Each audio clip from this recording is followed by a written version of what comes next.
She ran into the wrong room that night, barefoot, bleeding, and hunted. What she found wasn't safety. It was a man who could destroy her with a gesture, who ruled through violence and silence. But when their eyes met beneath that table, something shifted. He didn't expose her. He didn't turn her away. He chose her. And that choice would unravel everything she thought she knew about power, fear, and freedom. If you want to see how far a broken woman can rise when the world's most dangerous man decides to rebuild her, stay until the end.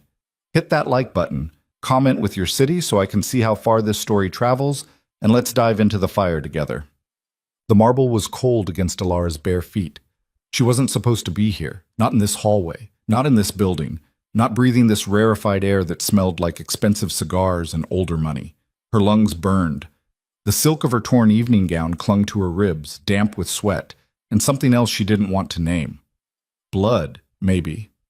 Hers or Victor's, she couldn't tell anymore. Behind her, voices, his voice. Find her. 2 words. Calm, controlled, and absolutely certain. Victor Hale didn't shout. He never had to. Men who controlled empires through strategic cruelty didn't raise their voices. They lowered the temperature of entire rooms until everyone else started shivering. Alara's hand shot out, grabbing the first door handle she reached. Locked. The next one. Same. Her fingers were shaking so badly she could barely grip the brass. Third door, it turned. She slipped inside and shut it behind her with a click that sounded like a gunshot in her ears. The room was darker than the hallway, lit only by amber pendant lights hanging over a massive table. Her eyes adjusted slowly, shapes emerging from shadow. Leather chairs. Glasses half full of amber liquid. And men. 6 of them, maybe 7, seated around that table like generals planning a war. They'd all stopped talking the moment she entered. Now they were staring at her, this wild-eyed woman in a ruined designer dress, barefoot and panting, who just interrupted something she clearly had no business witnessing. Alara's survival instinct, the one that had kept her breathing through 3 years of Victor's particular brand of love, kicked in hard and fast. She dropped, straight down, onto her hands and knees, and crawled under the table. It was a stupid plan, childish. The kind of thing you did when you were 6 and thought the monster couldn't find you if you couldn't see it. But her body had made the choice before her brain caught up. And now here she was, pressed against the central support column, trying to make herself smaller than physically possible. Above her, silence. Then, a voice, low, measured, with an edge like a blade wrapped in velvet. Gentlemen, we'll continue this tomorrow. Sir, we haven't finished. Tomorrow. The word didn't get louder. It didn't need to. Chairs scraped against hardwood. Footsteps moved toward the door, unhurried but purposeful. She counted them leaving. 5, 6, 7. The door closed. Silence again, thicker this time. Alara's heart was doing something arrhythmic and painful against her sternum. She could feel it in her throat, her wrists, behind her eyes. She'd stopped breathing without meaning to. Then, movement, not away from the table, toward it. A pair of shoes entered her line of sight. Black leather, Italian, probably worth more than the car Victor had bought her for their anniversary, the one he'd keyed himself 2 weeks later during an argument about whether she'd smiled too long at a waiter. The shoes stopped, right in front of her hiding spot. You can come out now. The voice matched the shoes, expensive, controlled, and absolutely, unmistakably dangerous. Alara didn't move. Or, the voice continued, almost conversational, you can stay under my table, but if you're planning to make a habit of it, I should probably know your name. Something about the tone, not kind, not cruel, just stating facts, made her look up. The man standing above her was younger than she'd expected. Mid-30s, maybe. Dark hair, darker eyes, the kind of face that photographs well but in person carried something the camera couldn't quite capture. Authority? Maybe. Or the particular stillness that came from knowing you were the most dangerous thing in any room you entered. He was looking down at her with an expression she couldn't read. Not angry, not amused. Curious, perhaps, the way someone might look at an unexpected chess move. Her voice came out broken. She tried again. I'm sorry, I didn't mean to interrupt a meeting worth approximately $40 million? He tilted his head slightly. No, I imagine you didn't plan that. Alara's fingers dug into the carpet. Please, please, I just need to hide. He said it matter-of-factly. Then he did something that stopped her spiraling thoughts completely. He pulled out a chair and sat down. Not at the head of the table where he'd obviously been sitting before. Right there, in front of her, blocking the door from view, creating a barrier between her and whatever she was running from. From whom? He asked. What? Hiding. From whom? She stared at him. This man who'd just dismissed what sounded like half the criminal underground of the eastern seaboard, so he could sit and have a conversation with a stranger hiding under his furniture. My husband, she whispered. Ah. He reached for something on the table, a glass of scotch, amber liquid catching the light. He took a slow sip, considering. And does your husband make a habit of chasing you through buildings that don't belong to him? He thinks everything belongs to him, including you. It wasn't a question. Alara felt something crack in her chest. She wanted to deny it, to defend herself, to explain that it was more complicated than that. But she was so tired of complicated, so tired of explaining, so tired. Yes, she said. The man nodded slowly, like she'd just confirmed something he'd already suspected. He set his glass down with a soft click. What's your name? Alara. Alara. He said it like he was testing the weight of it. I'm Adrian. I know who you are. That got the barest hint of a smile. Do you? Adrian Cade. The name tasted like smoke and steel on her tongue. You own half the city, the half that isn't on any official maps. 3/4, he corrected mildly. I've expanded since the last census. Despite everything, the terror, the exhaustion, the absolute insanity of her current situation, Alara felt a hysterical laugh bubble up in her throat. She choked it back down. I'm sorry, she said again. I'll go. I just need... The door burst open. Alara's entire body went rigid.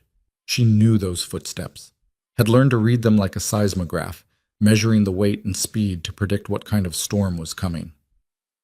Cade. Victor's voice filled the room like spilled poison. I apologize for the intrusion, but my wife seems to have wandered into your establishment. Bit of a misunderstanding at dinner. You know how women get. Alara couldn't see him from under the table, but she didn't need to. She could picture him perfectly. The manufactured charm, the smile that never reached his eyes, the casual way he'd smooth his tie while cataloging every exit and weapon in the room. Adrian didn't stand, didn't even turn around. I'm afraid you have me at a disadvantage, he said, voice utterly neutral. I don't recall inviting you into my private office. My apologies. Victor's footsteps moved closer. Victor Hale, Hale Industries. We've met before at the Cordova benefit last spring. Have we? It wasn't a question, and it clearly wasn't agreement. I'm sure you understand, Victor continued, his voice taking on that edge Alara knew too well, the one that came right before his patience ran out. She's not well. Anxiety issues. Sometimes she gets confused, runs off. I'm just here to take her home where she'll be safe. The word safe hit Alara like a fist. She must have made a sound, small, involuntary, because Adrian's gaze flicked down to her for just a fraction of a second. Then he looked back at Victor. I'm afraid I don't know what you're talking about, Adrian said. His tone hadn't changed, but something in the room had. The temperature, maybe. The air pressure. There's no one here but me and my scotch, and we were having a very pleasant conversation before you interrupted.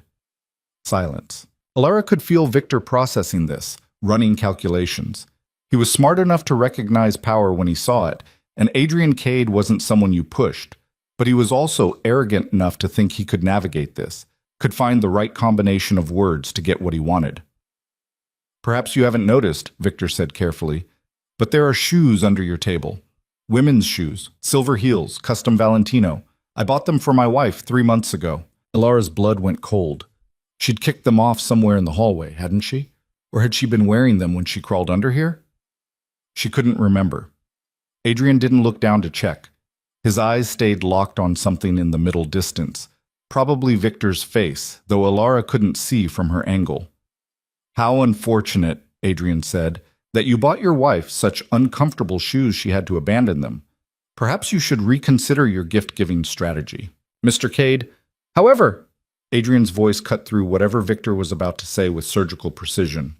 If I were to find someone hiding in my office, hypothetically speaking, I would have to ask myself why. Why would someone choose to hide under my table instead of going to the authorities, or seeking help from any number of more official sources? He paused, lifting his glass again, and I would have to conclude that they had a very good reason. The kind of reason that would make me extremely interested in ensuring their safety, interested enough to make it a personal priority. The threat was delivered so smoothly it took Alara a moment to catch it, but Victor heard it immediately. She could tell by the quality of his silence. "I see," Victor said finally. "And if I were to suggest that you might be harboring someone who legally belongs—" "Be very careful," Adrian interrupted, his voice dropping half an octave, "with your next words. Because I have lawyers who get paid obscene amounts of money to ensure that words like belong and harboring never apply to anything I choose to do. And I have friends who don't use lawyers at all." Another pause. "Am I making myself clear?" Alara heard Victor's breathing change, saw his shadow shift on the floor. He was weighing options, running scenarios. Victor always had a plan B, usually a plan C through M as well. "Crystal," Victor said, "but you should know, she's not what she seems. She's a liar. Manipulative. She'll tell you stories, make you think—" "Mr. Hale." Adrian set his glass down with a sound like a gavel. "You're boring me, and I have a strict policy about people who bore me in my own office. Which is, they don't get invited back." The words hung there, sharp and final. Victor's shadow moved toward the door, stopped. "This isn't over." "No," Adrian agreed. "I imagine it isn't. But it's over for tonight.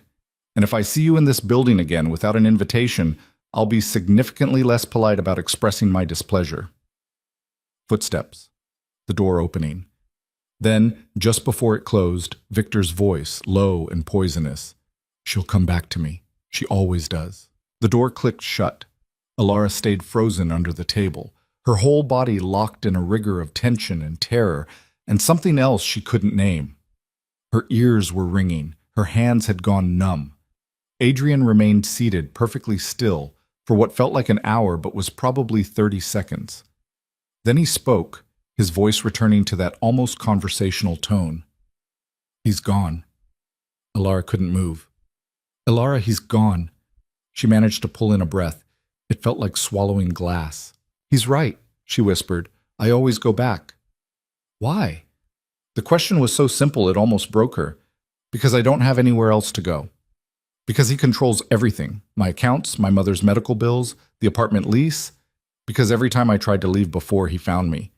Because I'm tired and scared and I don't know how to be anything except his wife." She was crying now, hot tears tracking through the dust on her face, and she hated it.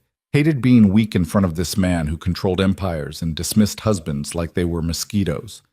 Hated that even here, even now, she was still the broken thing Victor had spent 3 years creating.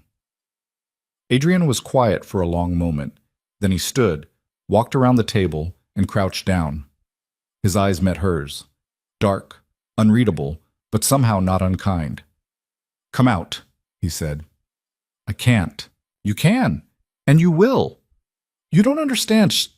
"I understand," he said, "that you ran through my building barefoot and bleeding because the alternative was worse. I understand that you chose to hide under a stranger's table instead of going home. I understand that you're terrified. What I don't understand is why you're still under there when I just offered you a way out." "You didn't offer anything." "Didn't I?" Alara stared at him. At this man who just faced down her husband without flinching, who turned a threat into a dismissal with nothing but tone and timing. "Why would you help me?" she whispered. Adrian's expression didn't change. "Because I can. Because he annoyed me. Because I'm curious what kind of woman runs into a crime lord's private office and thinks that's the safer option." He straightened, offering his hand. "Pick a reason. They're all true." She looked at his hand for a long moment. It was steady, scarless, clean. Not the hand of someone who did his own violence, but definitely the hand of someone who ordered it done. If she took it, there would be consequences. Victor didn't forget. Didn't forgive. This would become a war and she would be the territory they fought over.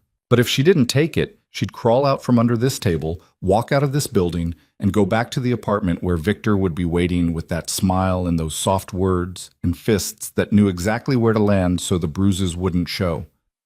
She'd been that woman for 3 years. She didn't want to be her anymore. Alara reached up and took Adrian's hand. His grip was firm, impersonal, and he pulled her to her feet with the efficiency of someone who didn't waste movement. She swayed slightly, her legs cramping from being folded under the table, and he steadied her with a hand on her elbow. "Thank you," she managed. "Don't thank me yet." He released her, stepping back to a professional distance. "You haven't heard the terms." "Terms?" "I don't do charity, Alara. If you stay under my protection, you'll earn it." "How?" "We'll figure that out. But first," he moved to his desk, pressed a button. "Marco, bring the car around, and call Dr. Shen. Tell her she's making a house call." A voice crackled through the intercom. "Yes, sir." Adrian looked back at her. "You're bleeding!" Alara glanced down. He was right. There was blood on her dress, soaking through the silk at her side. She'd been running on adrenaline for so long she hadn't felt it. But now that he'd pointed it out, the pain came rushing in like a tide. "He threw a glass," she heard herself say. "I think some of it—" Her legs decided they were done holding her up. Adrian caught her before she hit the floor, moving faster than she'd expected. For a moment she was weightless, suspended in arms that felt nothing like Victor's, and then she was being lowered into one of the leather chairs. "Stay conscious," he said. It was an order, delivered in that same level tone. "Trying." "Try harder." Despite everything, she almost smiled. "You're not very comforting." "No," he agreed. "I'm not. But I'm effective, which in the long term is considerably more useful." The room was starting to blur at the edges. She could hear him talking to someone, maybe into a phone, maybe to a person who'd entered, she wasn't sure. The words washed over her like water. "Blood type. Get the guest room ready. No, the East Wing. I don't care, make it work." "Am I dying?" she asked. Her voice sounded far away. "No." Adrian's face came back into focus, and his hand pressed something against her side. A cloth, probably his jacket from the feel of it. The pressure hurt, but also helped somehow. "But you're going into shock, and you've lost enough blood that we need to take this seriously." "Why are you doing this?" "We've already covered that question." "No, really, why?" He looked at her for a moment, his expression still unreadable, but something flickering behind his eyes. Calculation, maybe. Or recognition. "Because," he said finally, "Victor Hale walked into my office and demanded I return his property. And I have a policy about being given demands. Which is, I don't comply with them." The edges of her vision were going gray. She tried to focus on his face, on staying present, but it was like trying to hold water. "I'm going to be trouble for you," she whispered. "Undoubtedly. He won't stop." "Neither will I." "You don't even know me." "Not yet." Adrian's hand stayed steady on her side, maintaining pressure on the wound. "But I'm a patient man. We have time." The last thing she saw before the gray overtook everything was his eyes.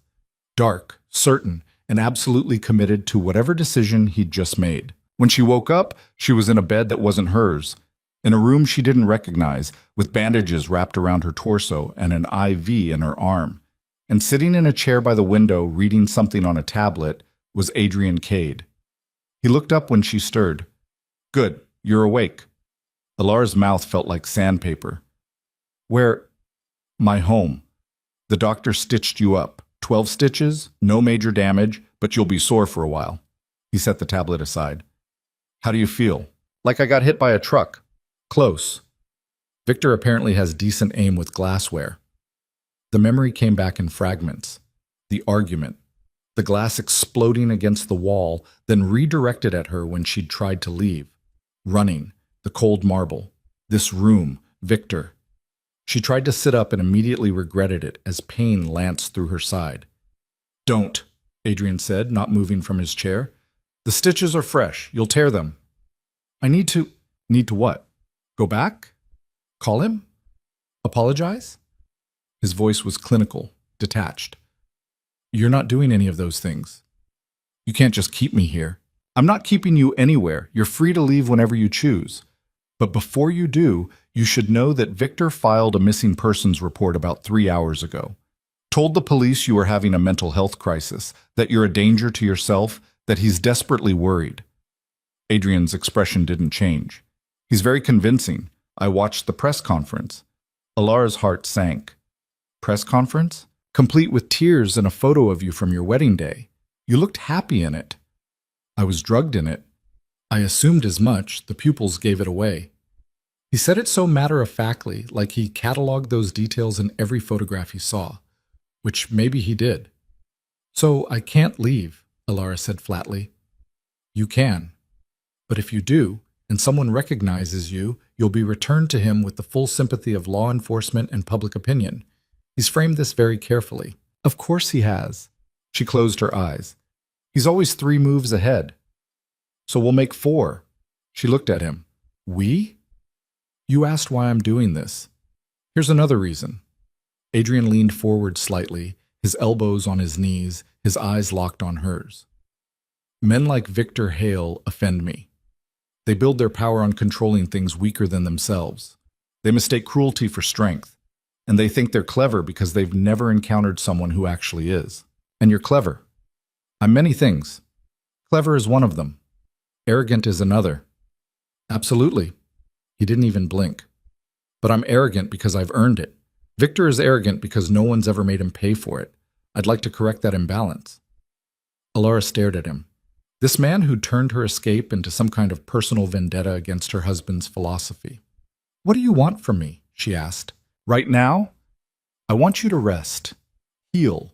Let Dr. Shen monitor you for infection. He stood, picking up his tablet. After that, we'll discuss what comes next. And if I say no? Then you say no. But I think you're smarter than that. He moved toward the door. Adrian? He paused, looking back. What did you mean, we'll discuss what comes next? A slight smile touched his mouth. Not warm, not cold, just there. I meant that hiding under tables isn't a long-term strategy. If you want to stop running, you need to learn how to stand still. If you want to stop being afraid, you need to become something worth being afraid of. He opened the door. Sleep. We'll start tomorrow. Start what? Your education. Then he was gone, the door closing with a soft click that somehow felt louder than if he'd slammed it. Alara lay there staring at the ceiling, her mind racing too fast for her exhausted body to keep up. Outside the window, the city glittered like broken glass. Inside this room, inside this moment, she was safe. But safety, she was beginning to understand, was just another word for temporary. And if Adrian Cade was offering her something more than temporary, something that required an education and payment, and standing still instead of running, well, she'd already made the choice when she took his hand. Now she just had to figure out how to survive it. What? The next morning arrived with weak sunlight and the smell of coffee. Alara woke to find a tray on the nightstand beside her bed, fresh fruit, toast, coffee in a porcelain cup, and a small white pill next to a glass of water. There was a note written in precise handwriting. For pain. Dr. Shen will check on you at noon. The closet has clothes. Breakfast is mandatory. Okay. She stared at the note for a long moment, then at the pill. In another life, in another situation, she might have been suspicious. Might have questioned what was in it, what strings were attached, what this man actually wanted from her. But her side hurt, her head hurt, and she was so tired of questioning everything that she took the pill and drank the water and ate the breakfast because the alternative was lying here spinning in circles of paranoia. The clothes in the closet fit. Not perfectly. They were clearly bought in a hurry, basic items in neutral colors, but they fit well enough. Soft pants, a loose shirt, nothing constricting or painful. She was standing at the window, looking out at gardens she hadn't noticed the night before, when someone knocked. Come in, she said, expecting Dr. Shen. It wasn't Dr. Shen. It was a woman, maybe 40, with sharp eyes and sharper posture. She carried herself like someone who'd forgotten how to be uncertain about anything. Alara Vance, she said. It wasn't a question. Yes? Rosalind Chen. I run Mr. Cade's household operations. She looked Alara up and down with the assessing gaze of someone conducting an inventory. You're healing adequately? I think so. Good. Dr. Shen will confirm. In the meantime, Mr. Cade has asked me to go over the house rules with you. House rules. This is a large property. Multiple wings, multiple staff, multiple security protocols. If you're staying, you need to understand how things work. And if I'm not staying? Rosalind's expression didn't change. Are you not staying? Alara realized she didn't have an answer to that. Rules, Rosalind continued, not waiting for one. First, there are rooms marked with red key cards. You don't enter them, ever. Not because we're hiding anything particularly interesting, but because they contain either sensitive materials or security systems, and explaining to Mr. Cade why you accidentally triggered a lockdown would be tedious for both of us. Okay. Second, if you leave the property, you inform security. Not because you're a prisoner, but because if Victor Hale is looking for you, which he is, we need to know where you are in order to keep you alive. That was blunt. Third, staff will be polite to you, but they work for Mr. Cade. If you ask them to do something that contradicts his instructions, they'll choose his instructions. Don't take it personally. Anything else? Yes. Rosalind's eyes sharpened. Mr. Cade is a private man. Whatever you see, whatever you hear, whatever you learn while you're here, it stays here. Not because we'll threaten you, but because discretion is the price of his protection. Once you leave, if you leave, you take nothing with you but what you came with, understood? Alara nodded slowly. Good. Rosalind's posture relaxed a fraction. Dr. Shen will be here in 20 minutes. After that, Mr. Cade would like to see you in the East Library. I'll have someone show you the way. Why the library? I assume because that's where he wants to have the conversation. Rosalind moved toward the door, then paused. A word of advice? Sure. Mr. Cade doesn't waste time on lost causes. If he's investing resources in you, it's because he sees something worth the investment. Don't prove him wrong. Then she was gone, leaving Alara alone with that statement and all its implications. Dr. Shen arrived precisely at noon. She was younger than Alara expected, efficient and thorough, checking the stitches and vitals with practiced ease. Clean, she announced. No infection, good color, you're healing well. How long until they come out? 10 days, maybe 12. I'll check again in 3. Dr. Shen packed up her kit. The pain medication I left is strong. Don't drive or operate machinery while you're taking it, and don't drink. I wasn't planning to. Good. People in your situation sometimes do. My situation. Dr. Shen looked at her directly. Running from violent partners, it's not uncommon, and the urge to self-medicate is understandable but counterproductive. You've treated others like me? Mr. Cade makes certain resources available to people who need them. I'm one of those resources. She closed her bag with a decisive click. But for what it's worth, you're the first one he's brought here. That information sat heavy in Alara's chest. Why? She asked. That's a question for him, not me. Dr. Shen headed for the door, then looked back. But if I had to guess, you ran toward danger instead of away from it. That's unusual. He finds unusual things interesting. After she left, a young man, barely 20, polite and nervous, appeared to guide Alara through the house. It was massive. She'd known that intellectually, but walking through it was something else. Hallways branched into other hallways. Rooms opened onto rooms. Everything was decorated with restrained elegance, expensive without being ostentatious. The East Library was smaller than she expected. Just a room with floor-to-ceiling bookshelves, comfortable chairs, and windows overlooking the garden. Adrian was standing at one of those windows when she entered. He turned, gave her the same assessing look Rosalind had, and apparently found whatever he was looking for. You look better.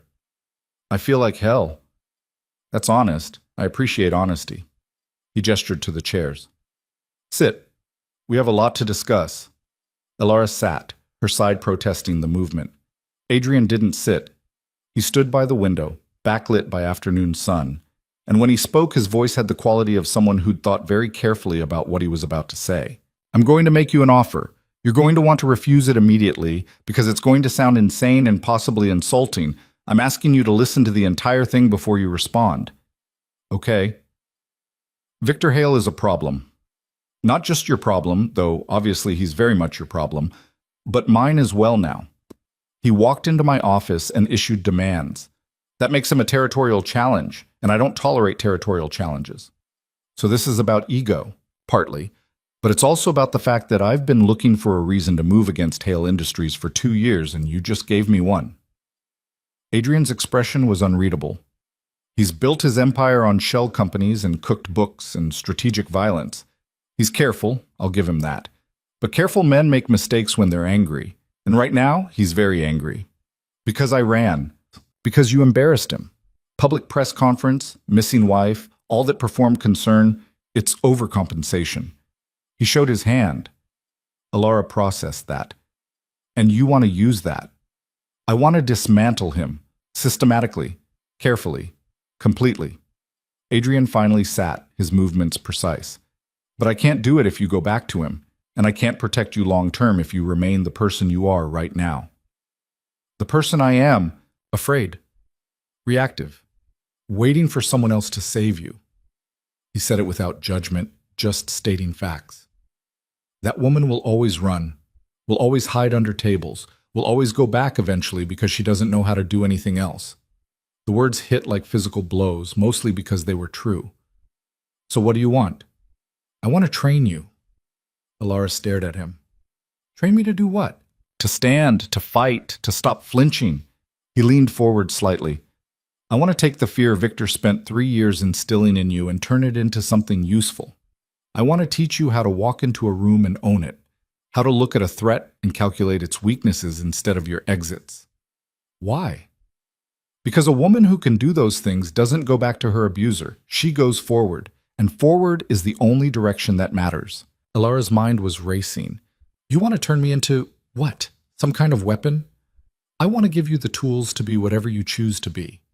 Right now you don't have choices. You have survival instincts and fear responses. That's not living, Alara. That's existing. And what do you get out of this? Leverage against Victor, a partner who understands his methods from the inside, and possibly, he paused, someone interesting to talk to. This house gets boring. It was the first thing he'd said that sounded even remotely human. How long? She asked. As long as it takes. Months, probably.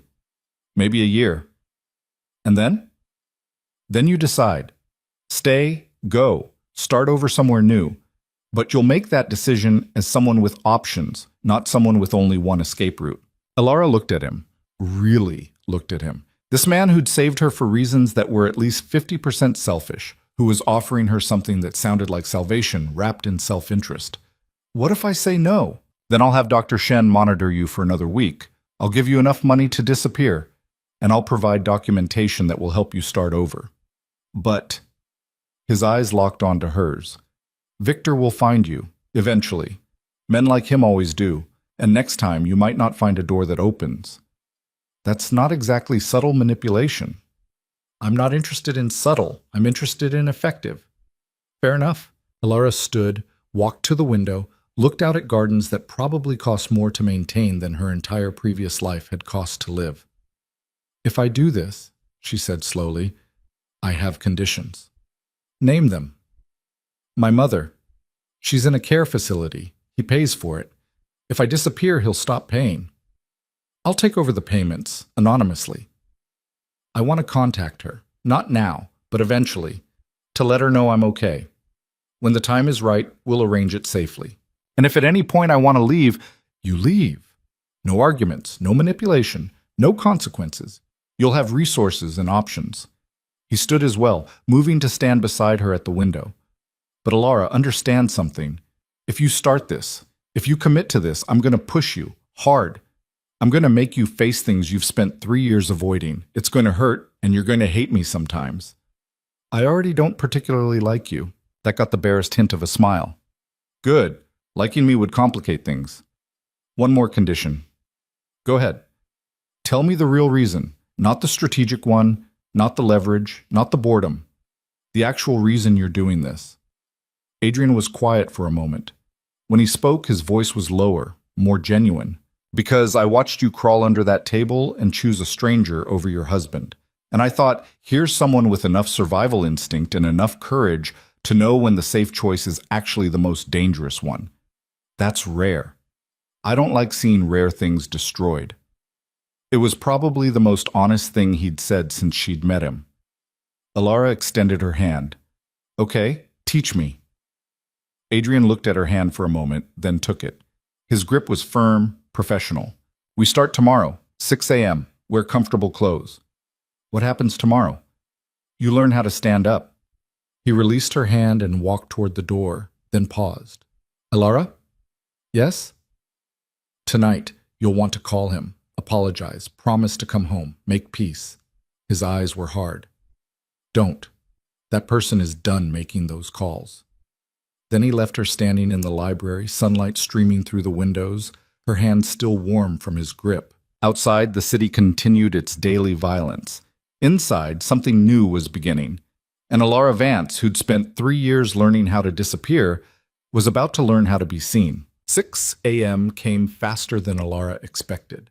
She'd barely slept, her body caught between exhaustion and the strange hyper-awareness that came from sleeping somewhere unfamiliar. Every sound had jerked her awake, the house settling, footsteps in distant hallways, the wind against windows.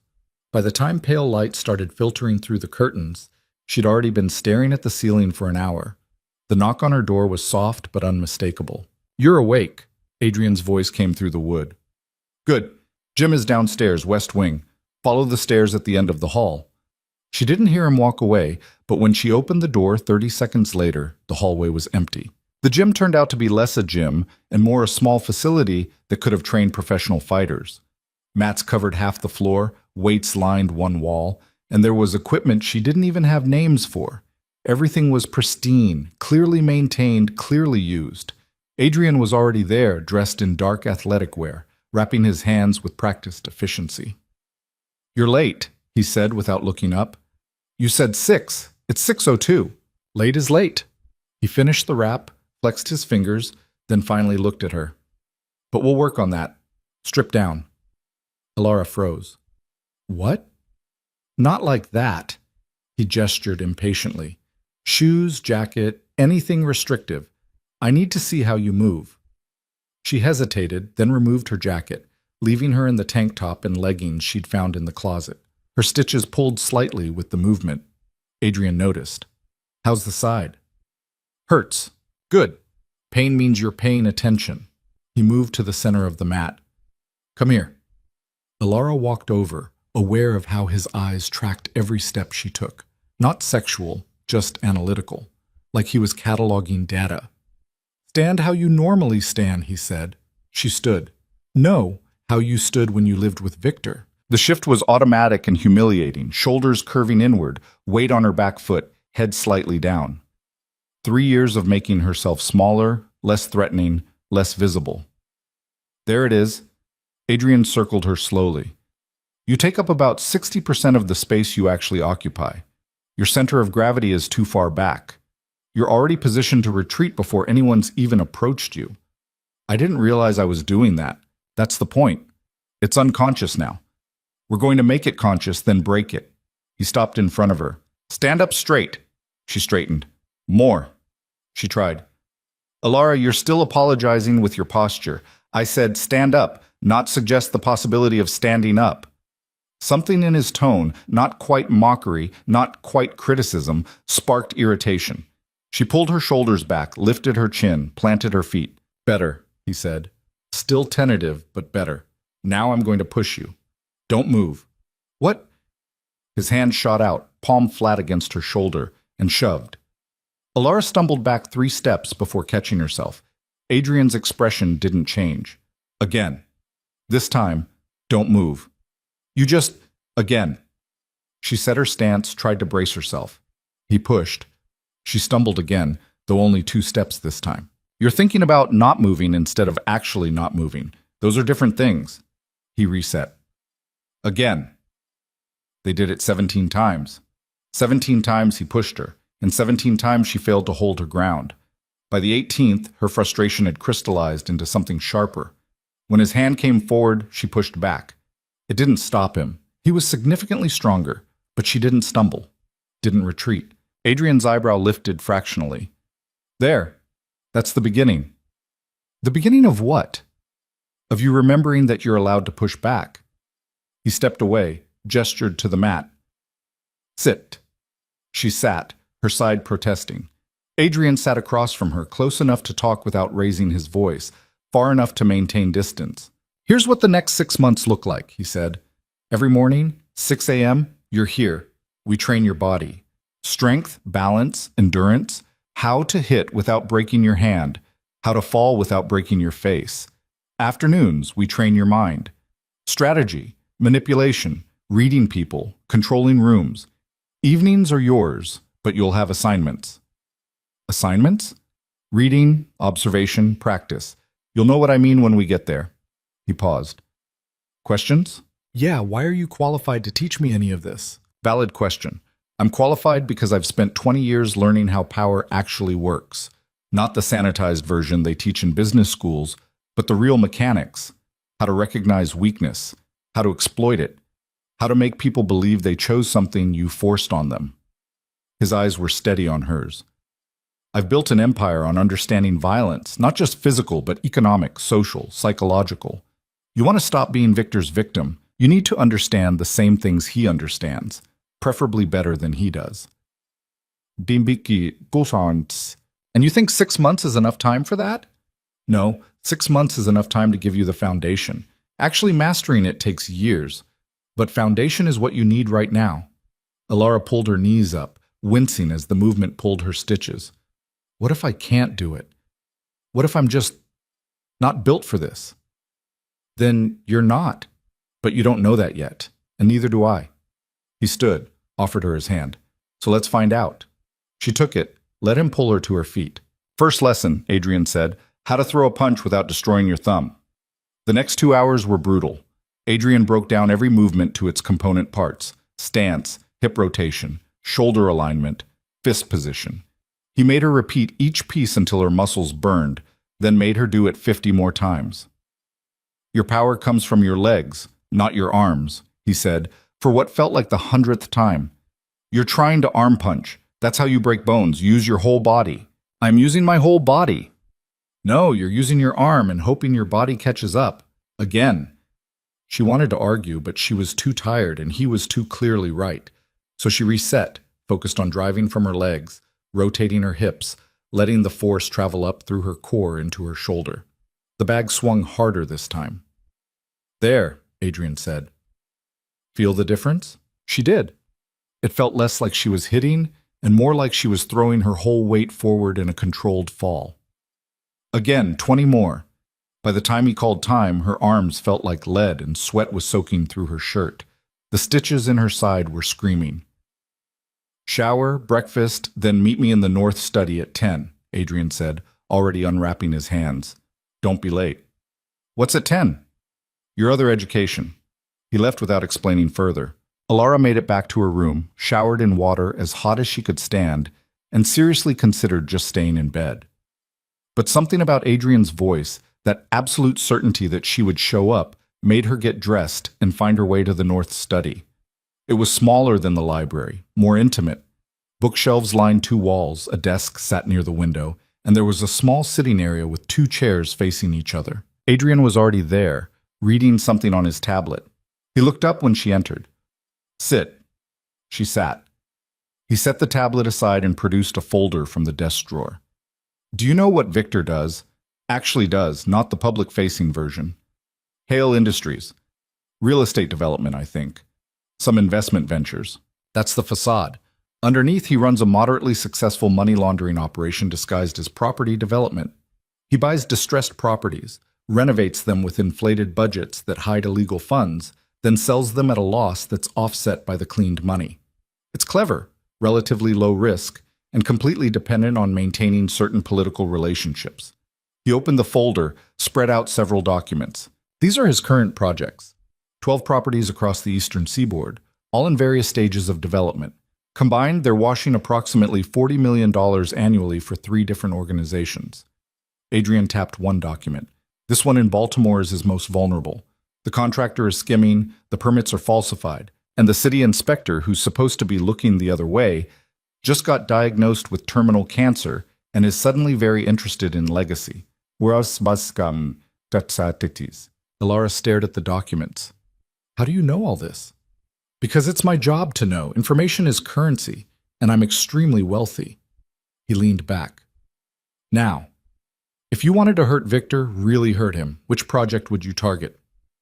I don't know. The Baltimore one, because it's vulnerable? That's reactive thinking. Obvious choice, high visibility, which means it's probably defended better than it looks. Try again. She looked at the documents, feeling stupid and lost. I don't know what I'm looking for. Then I'll teach you. Look at the timeline. When do these projects close? She scanned the dates. Most of them are finishing in the next 6 months, except this one in Philadelphia. That's got another 18 months. Why? Environmental delays, it says. Contamination issues. Which means, she thought about it. It's tying up money for longer than planned. Exactly. It's a locked investment. The people whose money he's cleaning can't access it until the project completes. And right now it's bleeding costs with no end in sight. That makes them nervous. Nervous partners are dangerous partners. Adrian pulled up something on his tablet, turned it to show her. This is Victor's communication pattern over the last 3 months. Notice anything? She looked at the graph. He's calling Philadelphia a lot more than the other cities. Every other day, sometimes twice a day. That's not normal oversight. That's crisis management. He's scrambling to keep that project from imploding because if it does, he loses the clients, the reputation, and possibly his kneecaps depending on who he's washing for. So Philadelphia is the target. Philadelphia is where the pressure point is, but we don't target it directly. We apply pressure around it until something breaks on its own. He closed the folder. This is how you think strategically. You don't go for the obvious weakness. You find the stress point and increase the stress until the structure fails. Alara felt something shifting in her head, pieces arranging themselves into new patterns. You're going to sabotage his project. I'm going to create circumstances where it sabotages itself. There's a difference. Adrian stood, walked to the window. But that's not your concern right now. Your concern is learning how to see these patterns, how to read the data underneath the data. Why? I'm not going to run a criminal empire. No. But you're going to navigate one long enough to get free of it, and that requires understanding how it works. He turned back to her. Victor built his power on information asymmetry. He knows things you don't, sees things you can't, controls things you're not aware of. That only works if you stay ignorant. We're eliminating the ignorance. The next 3 hours were like drinking from a fire hose. Adrian walked her through shell companies, offshore accounts, political leverage, blackmail mechanics, the difference between legal threats and actual threats. He showed her how Victor's entire operation was built on relationships and debts, how every favor he'd ever done had been a calculated investment in future leverage. People think power is about money, Adrian said at one point. It's not. Money is just a tool. Power is about knowing exactly what someone needs and being the only person who can provide it, or take it away. That's terrifying. That's reality. And Victor's been using it on you for 3 years. He pulled up another document. Look at this. Your mother's care facility. He's been paying $60,000 a year for her treatment, correct? Yes, except the facility only charges $42,000. The extra $18,000 goes into an account he controls. He's been skimming your guilt. Adrian's expression was neutral, but his voice carried an edge. When you tried to leave him the first time, what did he say? Alara's throat tightened. That my mother would lose her care, that she'd end up in a state facility where she'd die alone and confused. And you believed him because you didn't know the actual numbers. Didn't know that even without his money, there were options. He manufactured a crisis that only he could solve. Adrian closed the document. That's manipulation, and now you know what it looks like. She felt sick. He was stealing from my mother's care to control me. Yes. That's what men like him do. They find the thing you love most and turn it into a chain. He looked at her directly. Which is why you're learning this, so no one can do it to you again. The afternoon session ended when Alara's head felt too full to absorb anything else. Adrian sent her away with a reading assignment, 3 books on negotiation, power dynamics, and what he called social engineering. Tomorrow, same time, he said. And tonight, before you sleep, I want you to write down every time Victor made you feel like you needed him. Every crisis he solved, every problem he fixed, all of it. Why? Because you're going to see the pattern. And once you see it, you can't unsee it. Dinner was brought to her room, pasta, salad, bread that was still warm. She ate mechanically, her mind churning through everything Adrian had shown her. Then she started writing. The list grew longer than she expected. Every fight that ended with him being the one to apologize first, but only after she'd been reduced to tears. Every financial crisis that he'd stepped in to solve. Crises she now realized he'd probably created. Every time her friends had slowly disappeared from her life because he'd made seeing them so difficult, it wasn't worth the effort. By the time she finished, her hand was cramping and she'd filled 6 pages. Adrian had been right. The pattern was unmistakable once she looked for it. She tried to sleep but couldn't, her mind too active, too angry, too awake. Around midnight, she gave up and went looking for something to drink. The house was different at night, quieter but not silent. She could hear distant sounds, voices from some far wing, music playing softly somewhere, the hum of security systems doing whatever security systems did. She found the kitchen by trial and error, pushed open the door, and stopped. Adrian was sitting at the counter drinking coffee and reading on his tablet. He looked up. "Can't sleep? How did you know I was—" "Never mind. Stupid question. Security cameras. You triggered an alert when you left your wing." He gestured to the coffee pot. "Help yourself." She poured a cup, added sugar, stood awkwardly by the counter. "Sit," he said. "I don't bite." "I'm not sure I believe that." "Fair." He set down the tablet. "You wrote the list. How did you—" "Because I gave you an assignment that would make you angry, and you're here at midnight drinking coffee instead of sleeping. That tells me you wrote it." He took a sip from his own cup. "How many pages?" 6. "More than you expected?" "A lot more." They sat in silence for a moment. The kitchen was enormous, but somehow felt intimate at this hour. Just the two of them, and the soft light from under-cabinet LEDs. "Can I ask you something?" Alara said finally. "You can ask. I may not answer." "Why are you still awake?" "Insomnia. Chronic. Had it for years." He said it casually, like he was discussing the weather. "Sleep has never been something I'm good at." "So you just— what? Work all night?" Sometimes. Sometimes I read. Sometimes I sit in the kitchen and wait for people who can't sleep to come find me." The corner of his mouth lifted fractionally. "You're not the first person to end up here at midnight." "Who else?" "People I've helped before.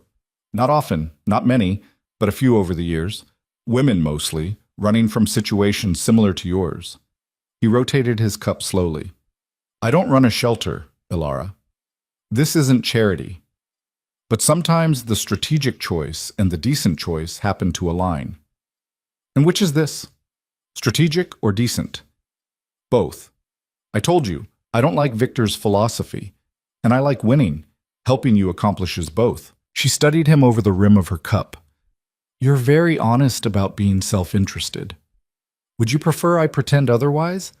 Lie about my motivations? Tell you this is all about saving you from the goodness of my heart?" He shook his head.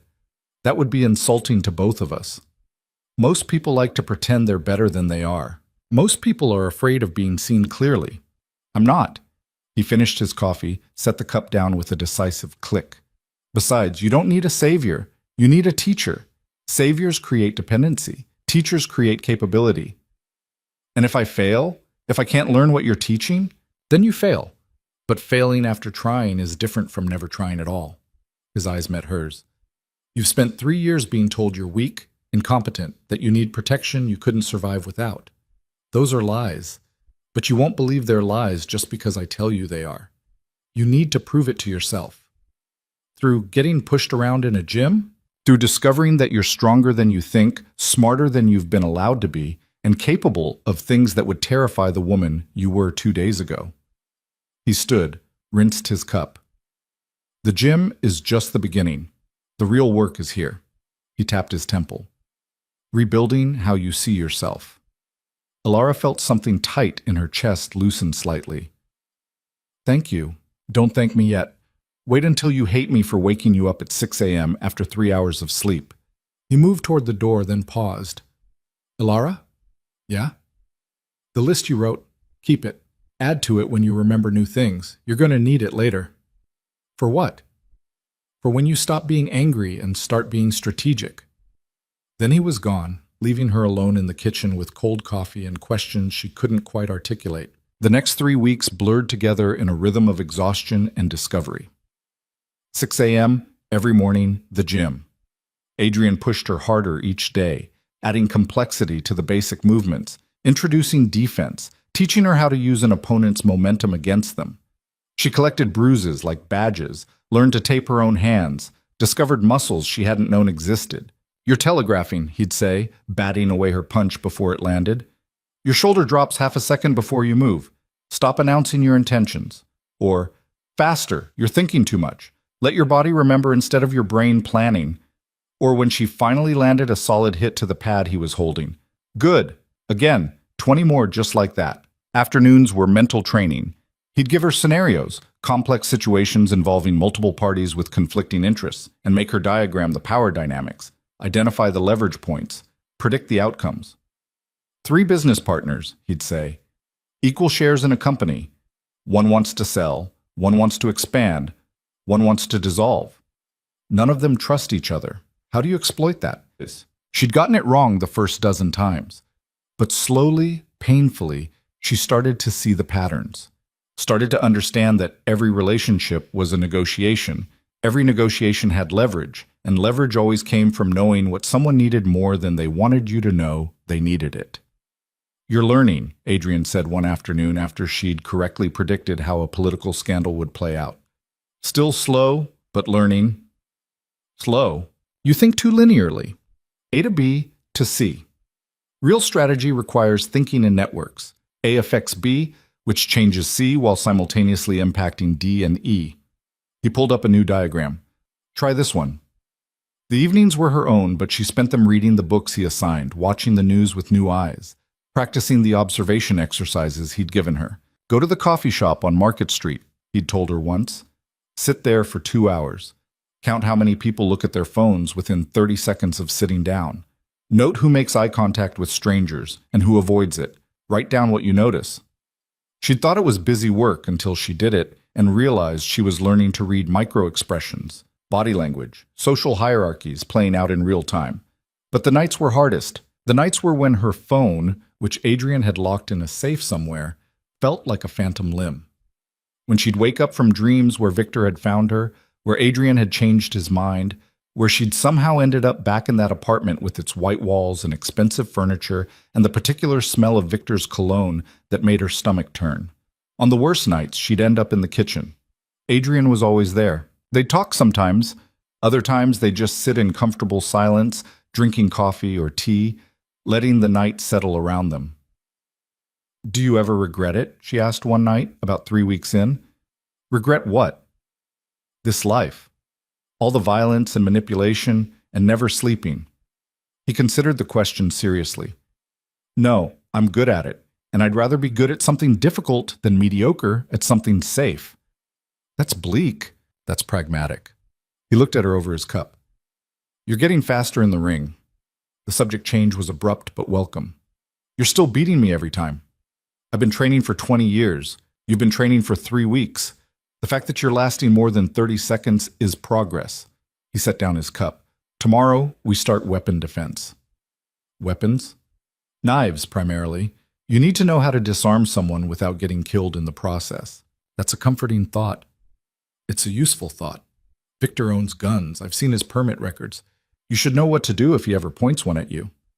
The casual way he said it, like he was discussing grocery lists, should have been jarring. Instead, it was oddly reassuring. Adrian didn't sugarcoat danger. He acknowledged it, planned for it, taught her how to survive it. "Okay," she said. "Weapon defense. Can't wait." His mouth twitched. "Your sarcasm is improving too.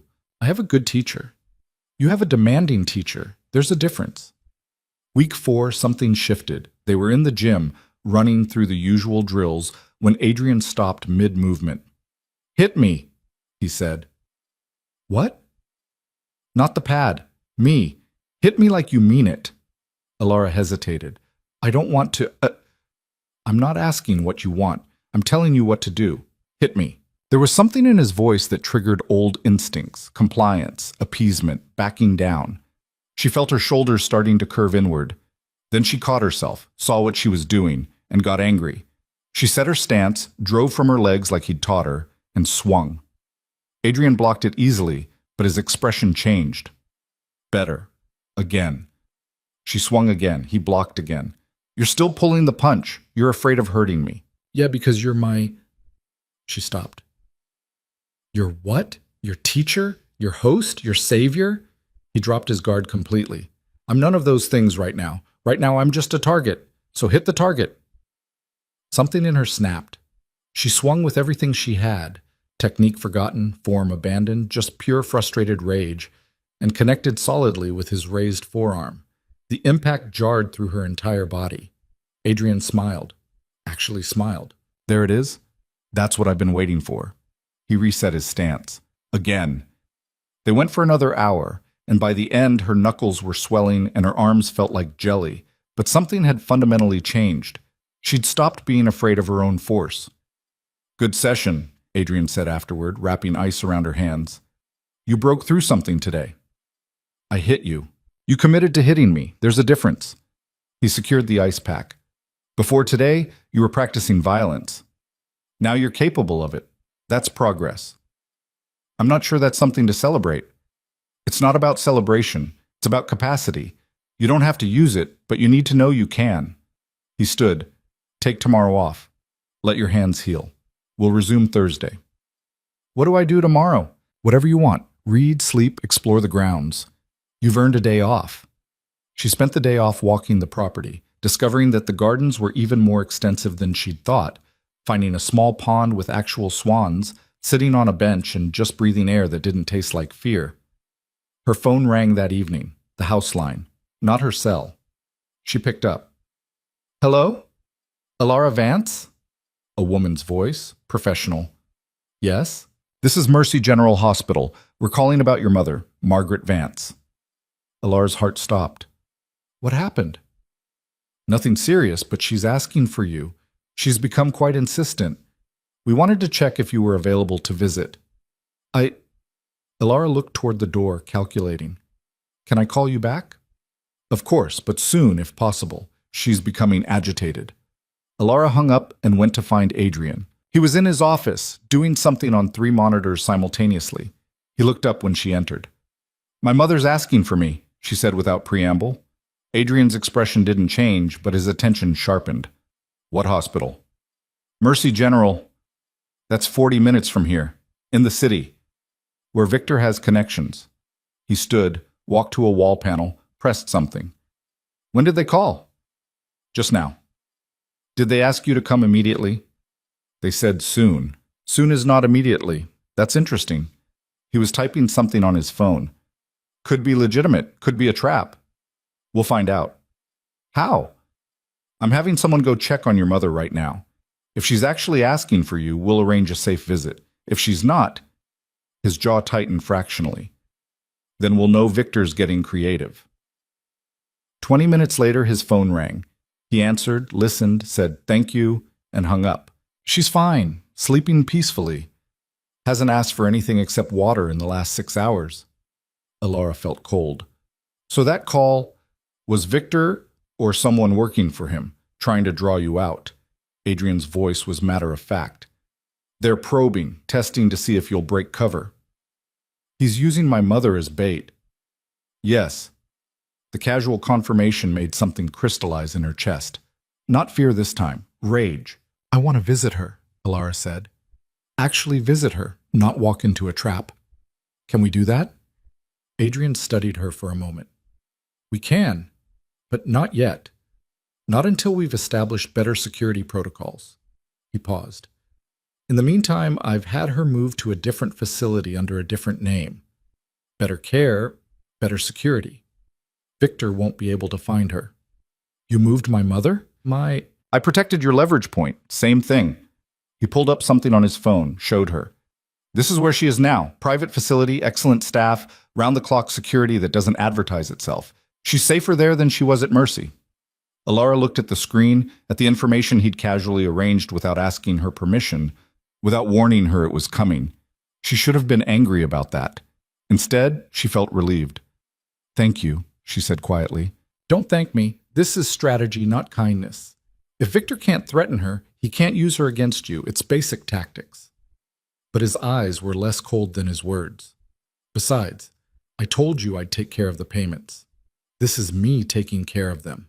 That night, lying in bed, Alara thought about the phone call, about how easily she might have fallen for it a month ago, about how Victor was still playing the same games, still using the same weapons, still assuming she was the same person. But she wasn't. Not anymore.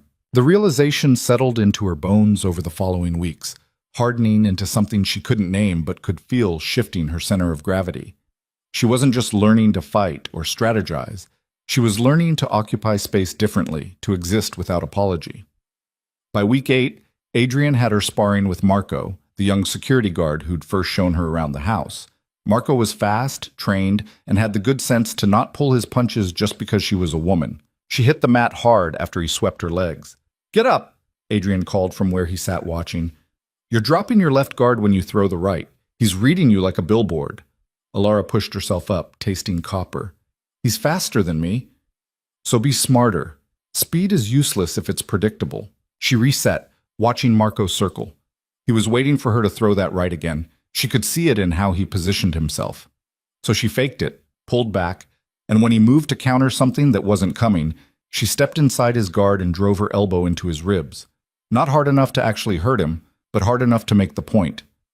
Marco grunted, stepped back, grinned. "Nice."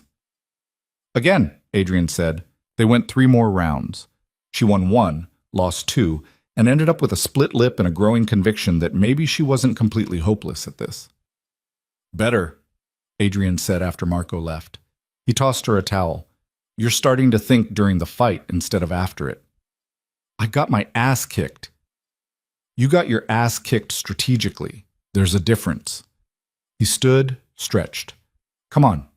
I want to show you something." She followed him out of the gym, through hallways she'd learned to navigate without getting lost.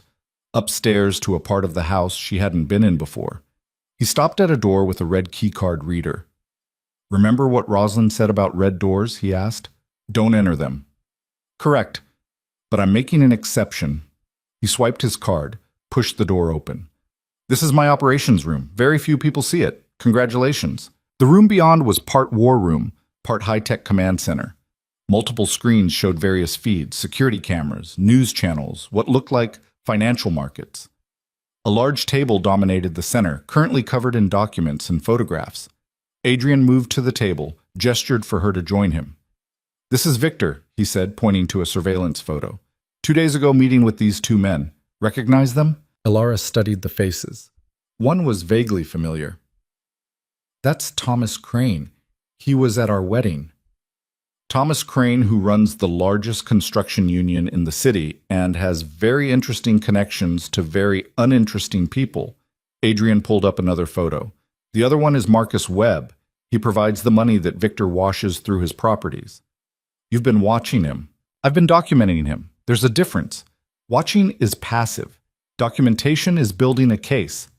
He spread out more photos, forming a timeline. Victor's getting nervous. His Philadelphia project is hemorrhaging money, his partners are asking questions, and he's starting to make mistakes. What kind of mistakes? The kind where he meets with his business partners in public places instead of secure ones, where he has conversations near open windows, where he forgets that paranoia is a survival skill, not a character flaw. Adrian's smile was cold. He's so focused on finding you that he's not watching his own back. Alara felt something twist in her chest. "He's looking for me?" Obsessively. He's hired 3 different private investigators, filed legal motions, given interviews about his missing wife who needs medical attention. He's made you into a full-time campaign. Adrian pulled up a news article on one of the screens. "See for yourself." The headline read, "Tech CEO pleads for wife's safe return." Below it was a photo of Victor looking appropriately devastated at a press conference. Alara read the quotes. "She's not well. She needs help. If anyone has seen Alara, please. I just want her to come home where she's safe." Her hands clenched involuntarily. "He's making me sound like I'm having a psychotic break." He's controlling the narrative. It's smart, actually. If you surface on your own, you'll be seen as either unstable or lying. Either way, public sympathy stays with him. Adrian closed the article. "Which is why you're not surfacing yet." When? When we're ready. When you're ready. He looked at her directly. How much longer do you need? The question landed heavier than she expected. For what? To face him. Because that's where this ends, Alara. Not with you hiding here forever, not with him giving up and moving on. This ends when you go back and make him understand that you're not his anymore. Her mouth went dry. You want me to go back? I want you to choose to go back. On your terms, with your power, to take back what's yours, and make him watch while you do it. Adrian's voice was steady, certain. But only when you're ready, and only if you want to. I don't know if I'll ever be ready for that. Then we keep training until you are. That night she couldn't sleep. Couldn't stop seeing Victor's face in that press conference. Couldn't stop hearing his voice saying her name like a prayer. She knew what he was doing, had learned enough from Adrian to see the manipulation, the strategy, the performance. But knowing it intellectually and feeling it emotionally were different things. Around 2 a.m. she gave up and went to the kitchen. Adrian wasn't there. She felt oddly disappointed, then annoyed at herself for the disappointment. She poured coffee she didn't want, sat at the counter, and tried to organize thoughts that refused to organize. Can't sleep? She jumped. Adrian was standing in the doorway, wearing dark clothes, looking like he'd just come in from outside. Jesus, where did you come from? Meeting. Had to handle something.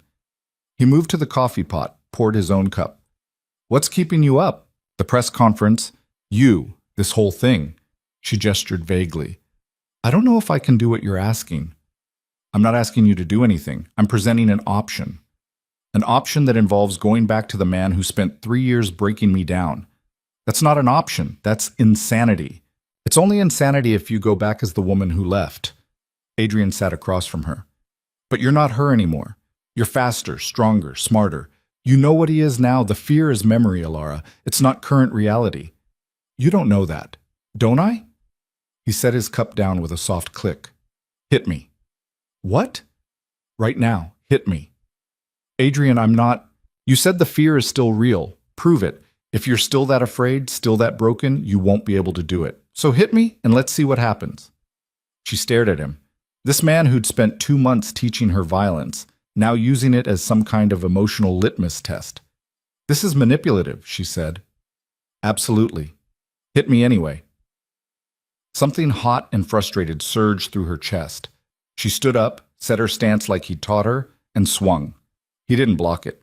Her fist connected with his jaw, snapping his head to the side. For a moment, they both froze. Then Adrian straightened, working his jaw, and smiled. Actually smiled. Good. You're angry. Angry is useful. He touched his jaw gingerly. You've got a decent hook now, by the way. I just hit you. I noticed. You told me to. I did. And you did it without hesitation, without pulling the punch, without apologizing afterward. He picked up his coffee cup like nothing had happened. That's not a woman who's still broken, Alara. That's a woman who's ready to stop running. She sat back down slowly, her hand throbbing. I don't feel ready. No one ever does. Ready is something you discover in the moment, not before it. He took a sip, winced slightly. But for what it's worth, I think you're closer than you think. And if I'm not? If I go back and he... She couldn't finish the sentence. Then you leave, and we try something else. But Alara, he doesn't have the power you're giving him. Not anymore. He had it because you didn't know any better. Now you do. They sat in silence for a while, drinking coffee, letting the night settle around them. I saw the documents, she said finally. In your operations room, the timeline of his projects, his partners, all of it. You're going to destroy him, aren't you? I'm going to give him the opportunity to destroy himself. Whether he takes it is up to him. And me? Where do I fit in that plan? Wherever you choose to fit.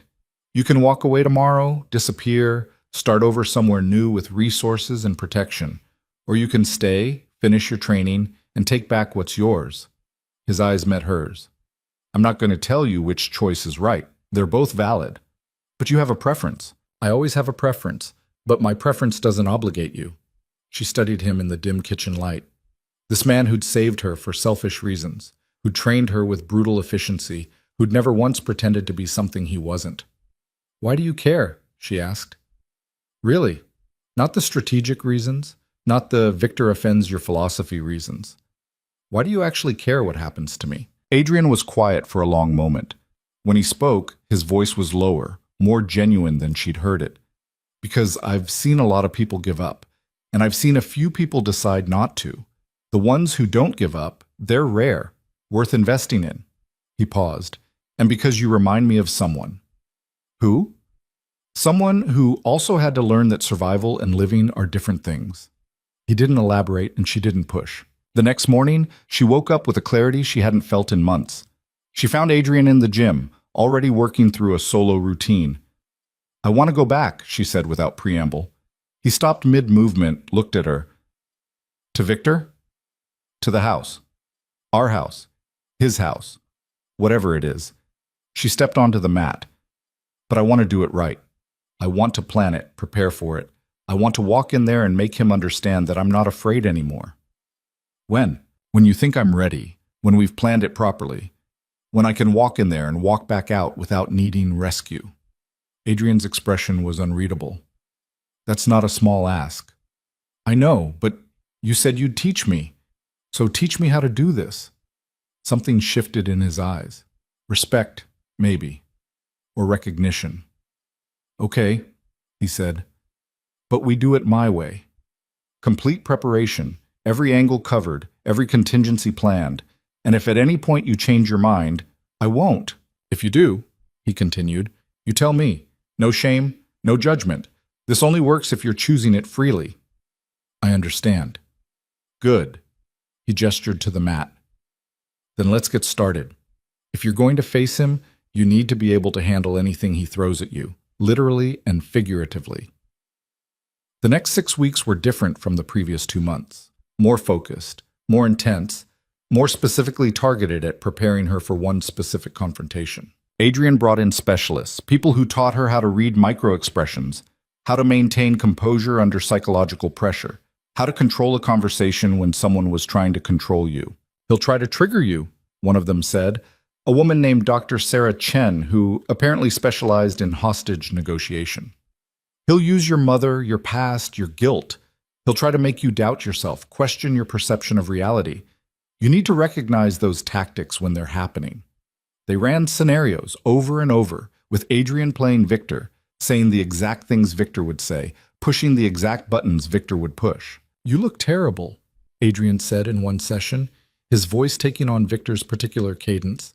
Whatever you've been doing, wherever you've been, it's not working. You need help, Ilara. Real help. Come home and we'll get you that help. The first time she'd felt her resolve waver. The 5th time she'd learned to hear the manipulation underneath the concern. By the 10th time she could smile and say, I'm exactly where I need to be. Thanks. Better, Dr. Chen said. But watch your hands. You're clenching when he mentions your mother. He'll see that and know he's getting to you. Physical training intensified too. Adrian taught her how to fight in confined spaces, how to use household objects as weapons, how to get out of holds and grabs. He's taller, heavier, trained in basic self-defense, Adrian said, demonstrating a grab. But you're faster, and you have the advantage of him underestimating you. Use that. She learned pressure points, vulnerable areas, how to cause maximum pain with minimum effort. You're not trying to win a fight, Adrian emphasized. You're trying to create space and opportunity. Hurt him enough to get away, not enough to escalate past your ability to control the situation. Week 12. Adrian declared her ready for the technical phase. They sat in his operations room, building the plan piece by piece. You'll go during the day, he said, moving pieces on a digital map. He has a standing meeting every Thursday at 2 p.m. It's usually off-site, gives you a window where the house is empty except for staff. Won't he have security? 2 guards, standard rotation. They're there to keep people out, not keep you in. They won't interfere with his wife coming home. Adrian pulled up building schematics. You'll enter through the front door. Your key still works. I had someone verify it. You'll go directly to his office, plant these. He showed her 3 small devices.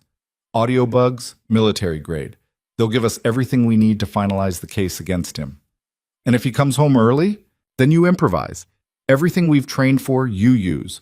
But the goal is in and out in 15 minutes, bugs planted, you're gone before he knows you were there. That's it? That's the plan. That's the reconnaissance mission. The actual confrontation comes later when we've gathered enough evidence to make him vulnerable. This is just establishing your ability to move through his space without fear. Alara looked at the map, at the house that had been her prison for 3 years, now reduced to a series of lines and waypoints. What if I freeze? She asked quietly. Then you unfreeze. But you won't. I've seen you fight through worse than this. You've seen me fight in a gym. This is different. Only because you're telling yourself it is. Adrian turned to face her fully. Alara, the house is a building. Victor is a man. Neither of them has power you don't give them. You've already taken back your power. This is just proving it to yourself. Thursday arrived faster than she wanted and slower than she could stand. Adrian drove her himself, in a nondescript sedan that probably cost more than most people's houses, but looked completely ordinary. You have the devices? He asked. She patted her jacket pocket. Yes. Phone? Yes. Emergency exit plan? South service door through the garden, car waiting 2 blocks east. Good. He pulled up to a spot 3 streets away from the house. 15 minutes, in and out. If anything feels wrong, I leave. I know. He looked at her for a long moment.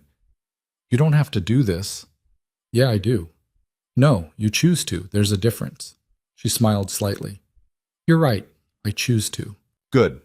He handed her a small earpiece. I'll be listening, not talking unless you need me, but I'm there. She put in the earpiece, took a breath that didn't quite fill her lungs, and got out of the car. The walk to the house felt surreal. These streets she'd walked 1,000 times. These trees she'd seen change with the seasons. This sidewalk where she'd once pretended everything was fine, while her ribs ached from where Victor had shoved her into a counter. The house looked exactly the same. Red brick, white trim, the kind of place that screamed old money and good taste. The kind of place where nothing bad could possibly happen. She walked up the steps, pulled out her key, and stopped. Her hand was shaking. Breathe, Adrian's voice said quietly in her ear. Just breathe. She breathed, centered herself the way he'd taught her, found that place of calm underneath the fear. The key slid into the lock, turned. The door opened. She stepped inside. The house smelled the same, that specific combination of expensive cleaning products and Victor's cologne and something else she'd never been able to identify. The furniture was arranged exactly as she remembered. The art on the walls hadn't changed. Even the flowers on the hall table were the same type, white roses, replaced weekly. It was like she'd never left. Except she had. And the woman walking through this hallway now wasn't the woman who'd run out of it 2 months ago. She moved through the house with purpose, checking rooms quickly, efficiently. Empty. The security guards were outside, just like Adrian had said. The staff was out. Thursday was their afternoon off, a pattern Victor had established years ago. She climbed the stairs to his office, each step feeling heavier and lighter at the same time. The office door was unlocked. She pushed it open. Victor's domain. Massive desk, leather chairs, walls lined with books he'd never read, and degrees he'd bought.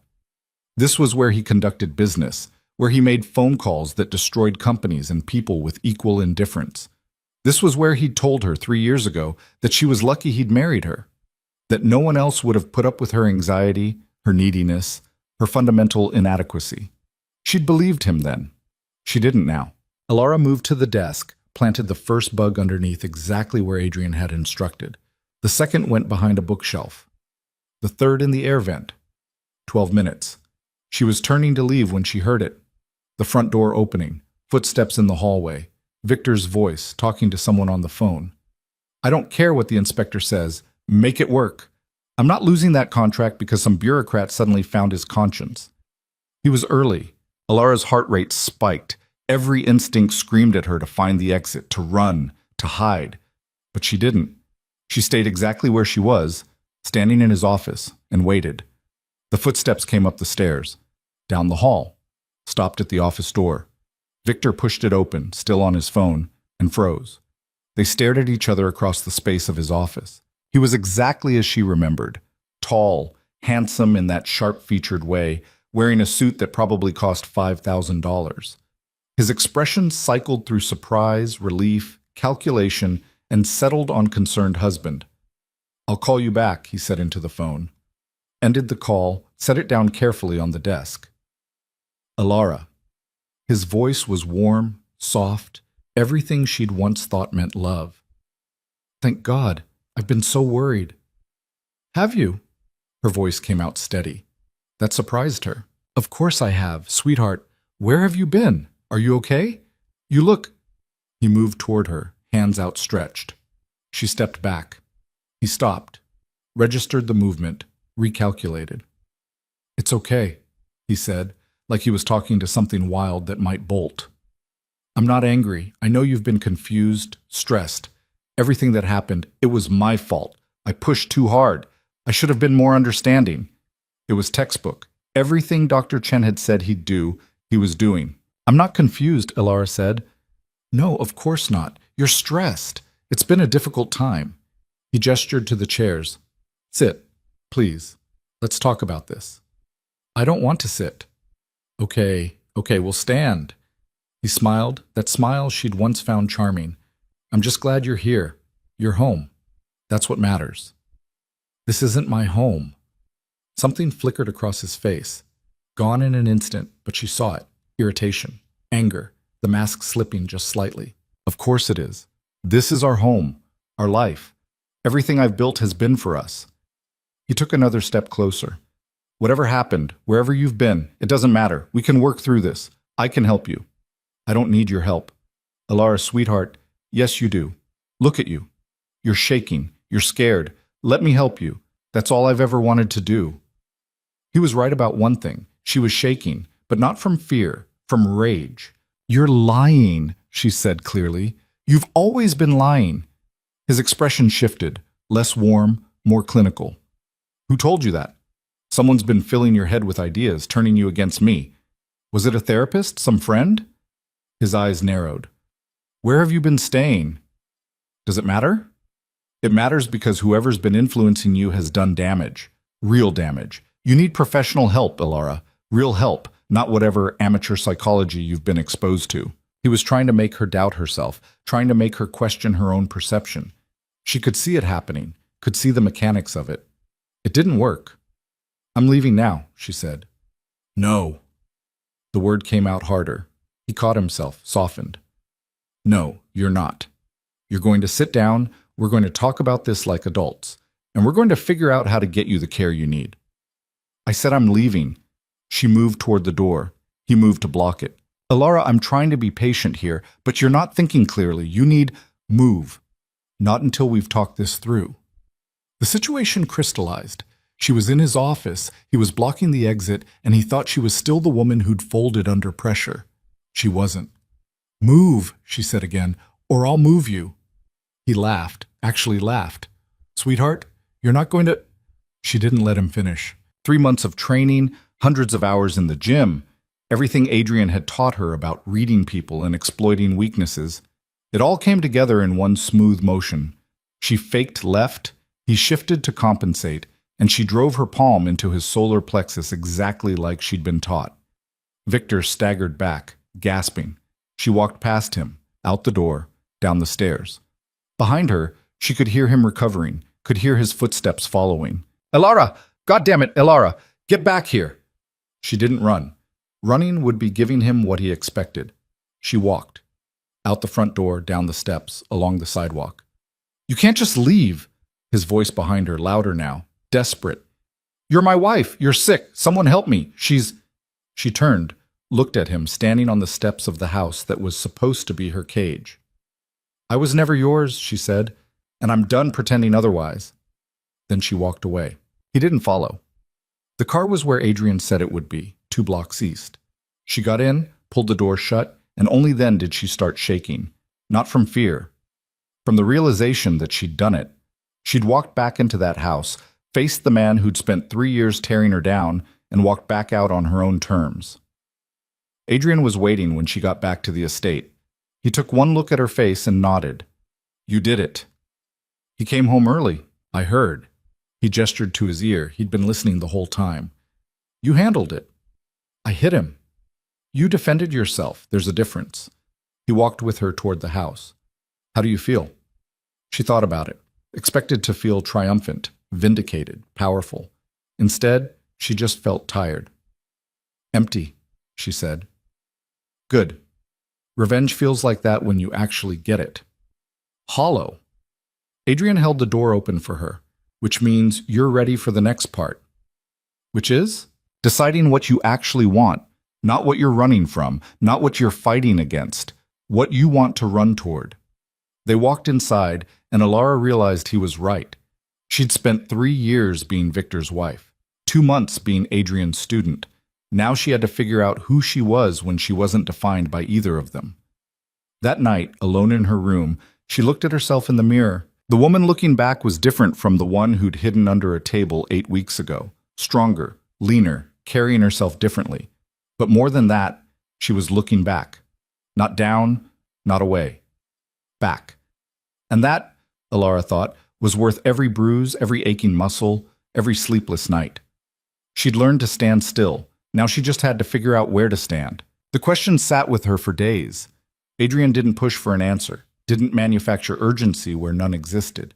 He simply continued their routine, training in the mornings, strategic sessions in the afternoons, those midnight conversations in the kitchen when neither of them could sleep. But something had shifted between them after the house visit. A boundary had dissolved, though Alara couldn't identify exactly when or how. She noticed it first in small things. The way Adrian's hand lingered half a second longer when he steadied her during training. How his eyes tracked her movements even when he was supposedly focused on something else. The way conversations that started about strategy somehow drifted into territory that had nothing to do with Victor or power dynamics or any of the technical skills he was teaching her. Tell me something, he said one night in the kitchen around 3 a.m. If you could do anything, go anywhere, be anyone, what would you choose? Alara looked up from her coffee. That's a hell of a question for 3 in the morning. That's when the honest answers come out, the middle of the night, when your defenses are down and you're too tired to perform. He leaned against the counter, watching her with that unreadable expression he wore so well. So? I don't know. I haven't thought that far ahead. Liar. You've been thinking about it constantly. I can see it in how you move through the house now, like you're already halfway gone. He was right, which was annoying. Maybe I want to teach, she said slowly. Not in a school, but women like I was. Women who need to learn what you taught me. Self-defense? More than that, how to recognize manipulation, how to rebuild themselves, how to stop being afraid of their own power. She traced the rim of her cup. Is that stupid? No, it's specific, achievable, and fills a genuine need. That's the opposite of stupid. Adrian moved to sit across from her. You'd be good at it. How do you know? Because you remember what it felt like to be helpless. The best teachers are the ones who've actually survived what they're teaching others to survive. He paused. Is that what you want? To build that? I think so. Maybe. I don't know. She met his eyes. What do you want, Adrian? You've spent 3 months teaching me to figure out what I want, but you never talk about yourself.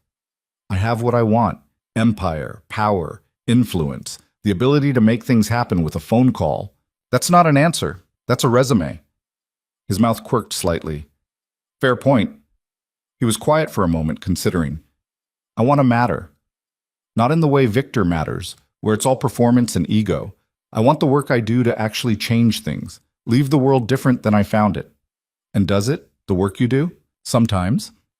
I've dismantled worse operations than Victor's, redirected money that would have funded genuinely evil things, protected people who couldn't protect themselves. He shrugged. But I've also done things I'm not proud of, made compromises, justified methods I shouldn't have. It's complicated. You're complicated. Everyone is. Most people just hide it better. They sat in comfortable silence, the kind that only happens between people who've spent enough time together to not need constant conversation. I should probably leave soon, Alara said eventually. Not tonight, but soon. Start actually building whatever comes next instead of just hiding here. You're not hiding, you're preparing. Semantics. Important semantics? Adrian's gaze was steady on hers. But you're right, you're ready. Have been for a while, actually. I've just been selfish about admitting it. That surprised her. Selfish? How? I like having you here. The house is less empty with you in it. The conversations are better. You push back on me in ways most people don't. He said it matter-of-factly, like he was discussing the weather. So yes, selfish. I'd keep you here longer if I thought it would actually help you, but at this point it's just me not wanting you to leave. The admission hung in the air between them, more honest than she'd expected. I like being here, she said quietly. That's the problem. Why is that a problem? Because I came here running from one man, and I can't build my life around another one. Even if... She stopped. Even if what? Even if I'm starting to feel things I shouldn't. Even if midnight conversations feel more real than anything I experienced in 3 years of marriage.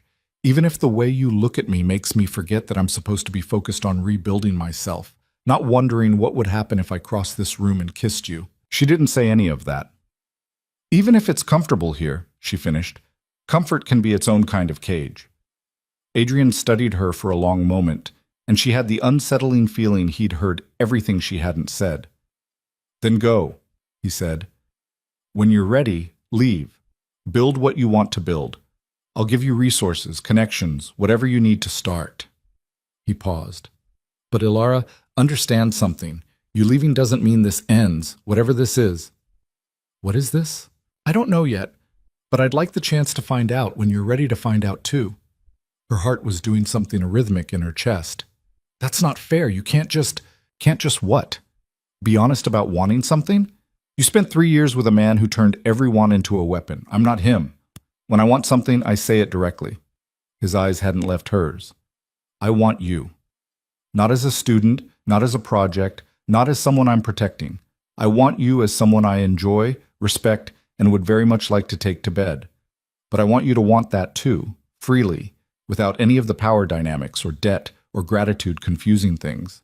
Ilara's breath caught. She should say something, should establish boundaries, should be smart about this, should remember all the very good reasons why getting involved with Adrian Cade was a terrible idea. Instead, she stood up, walked around the counter, and kissed him. For half a second, he was still, surprised. Then his hand came up to cup the back of her head, his other arm wrapped around her waist, and he kissed her back with an intensity that made her knees weak. It wasn't gentle, wasn't tentative or careful or any of the things a first kiss probably should be. It was hungry and certain, and felt like falling and flying at the same time. When they broke apart, both breathing hard, Adrian's eyes were dark. That was a mistake, Ilara finished, stepping back. I shouldn't have. If you say you shouldn't have done that, I'm going to be very disappointed in your honesty.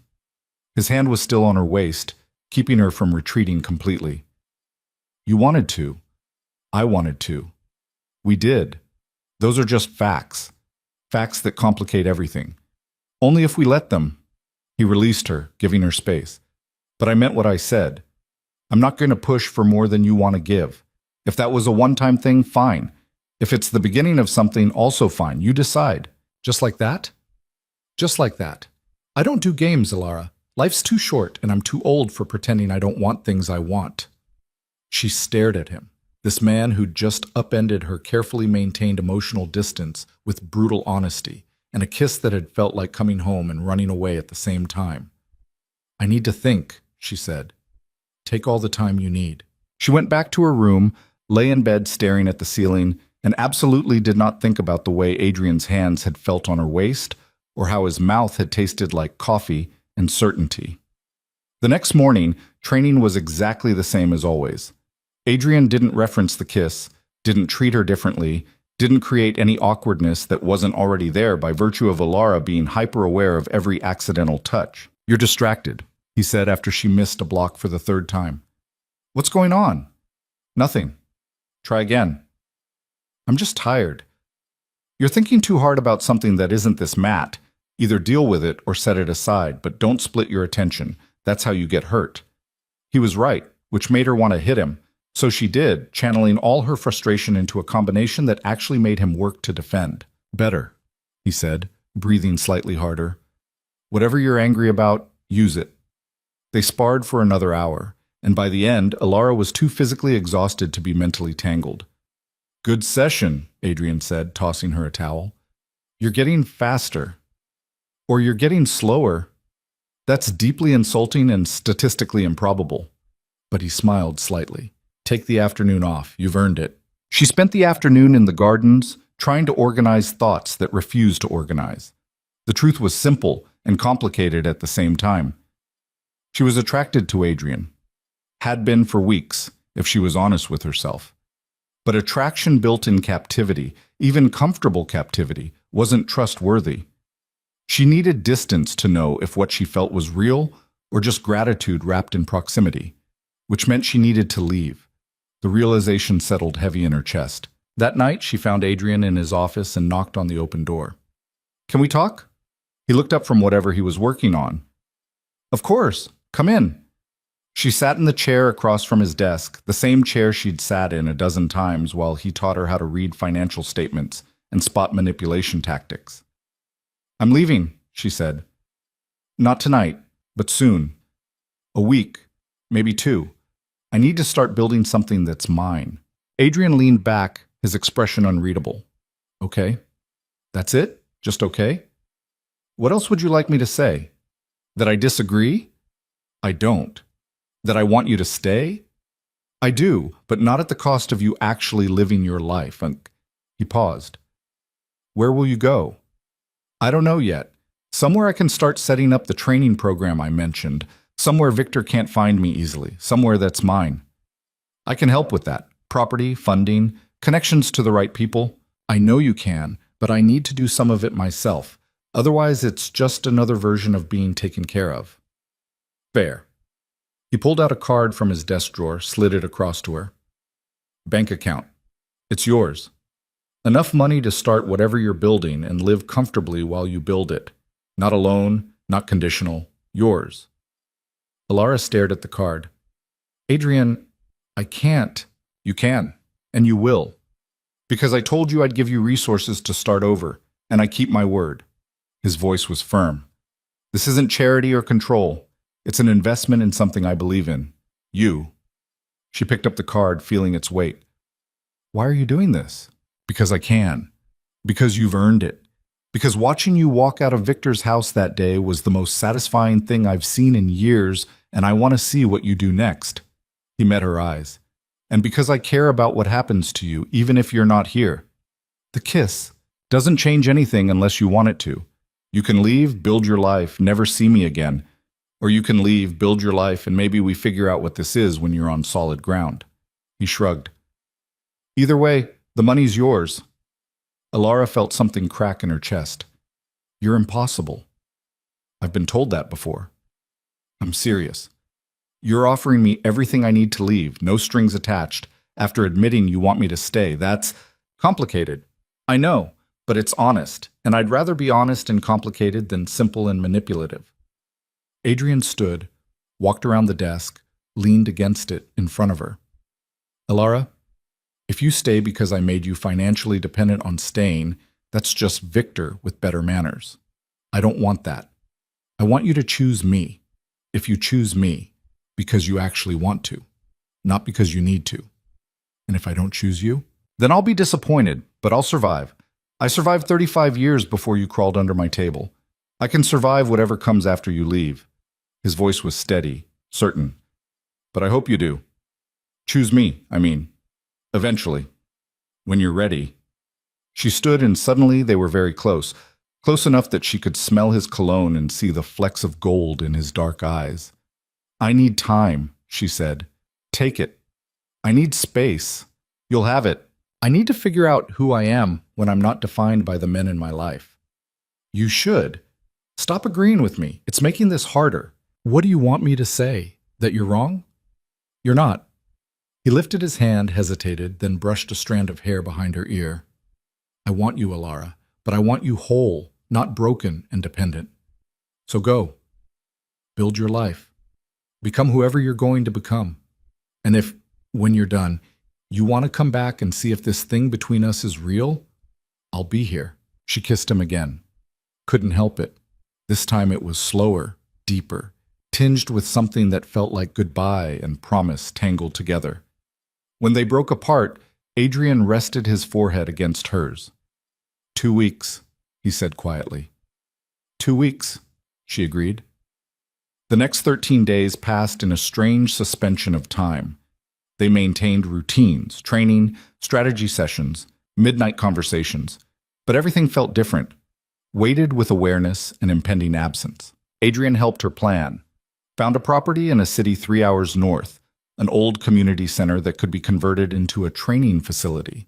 Connected her with contractors, lawyers, people who could help her establish the nonprofit structure she'd need.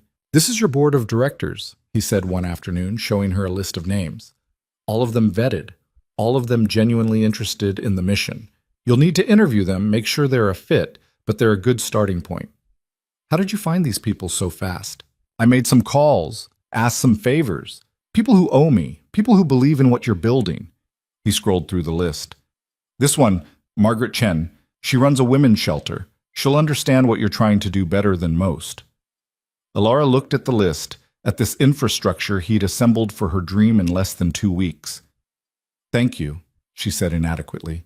"Don't thank me. Just build something that matters." On the 13th night, she found him in the kitchen as usual, but instead of coffee, he was drinking whiskey. "Celebrating or mourning?" she asked. "Neither. Just drinking." He poured a second glass, slid it to her. "Last night. Seemed appropriate to break the coffee routine." She took the glass, sat across from him. "I'm terrified." "Good. If you weren't terrified, you wouldn't be taking it seriously." "What if I fail? What if I can't actually do this?" "Then you fail and try something else." "Failure isn't fatal, Alara. It's just expensive." He took a sip. "But you won't fail. You're too stubborn." "That's not exactly a ringing endorsement." "It's the highest compliment I know how to give. Stubborn people change the world. Comfortable people maintain it." They drank in silence for a while. "I'm going to miss this," Alara said finally. "These conversations, this kitchen, you. I'm going to miss you too." He said it simply, without elaboration. "But I'd rather miss you and know you're out there building something than have you here and watch you stagnate." "When did you get so wise about letting people go?" "I'm not wise about it. I'm just experienced." Something shifted in his expression. "I've lost things before. People. Opportunities. The loss doesn't get easier, but you learn how to carry it." She wanted to ask what he'd lost, who he'd been before he became Adrian Cade, crime lord and midnight philosopher. But the question felt too heavy for their last night. Instead, she raised her glass. "To new beginnings." He clinked his glass against hers. "To choosing fire over safety." They finished the whiskey, talked about logistics, when she'd leave, how she'd stay in touch, safety protocols in case Victor came looking. Then, around 2 a.m., Adrian stood. "I should let you get some sleep. You have a long drive tomorrow." Alara stood too. "Adrian?" "Yeah?" "Can I ask you something?" "Always." "If I do come back, later, when I've built something, when I've figured out who I am, will you still want this? Want me?" He looked at her for a long moment. "Yes." "Next question." "No, next question. I just needed to know." "Now you know." He moved toward the door, then stopped. "Alara, one more thing." "What?" "Thank you." "For what?" "For crawling under my table that night, for trusting me enough to stay, for reminding me that some things are worth the investment." His smile was small, genuine. "You made the last 3 months significantly less boring." "That's the second highest compliment you know how to give, isn't it?"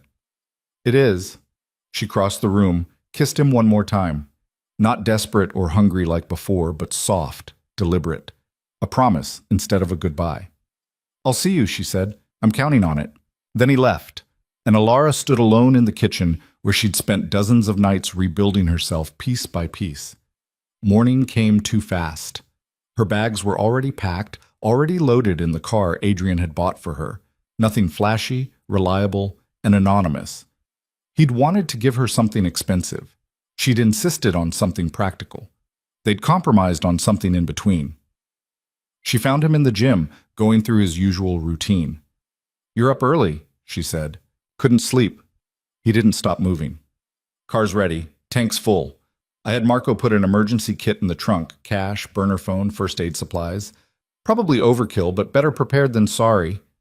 Very on brand for you. Consistency is important." He finished his set, grabbed a towel. "You have the address?" "Programmed in my phone." "Property manager knows you're coming?" "Meeting me at noon." Bank card? In my wallet. He nodded, checking off some internal list.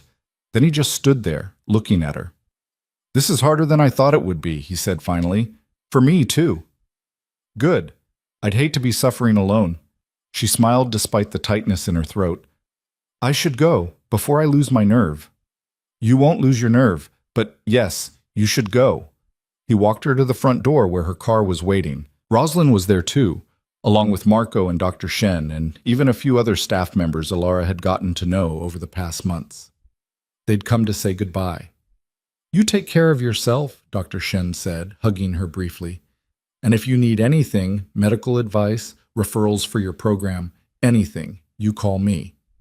I will, thank you. Marco gave her an awkward fist bump. You got scary good in the ring, made me work for it. You let me win half those matches. Only the first dozen. He grinned. After that, you earned them. Rosalind was last. She didn't hug, just looked Alara over with that same assessing gaze from 3 months ago. You'll do well, she said. You're tougher than you think. I learned from tough people. Damn right you did. For the first time since Alara had met her, Rosalind smiled. Make us proud.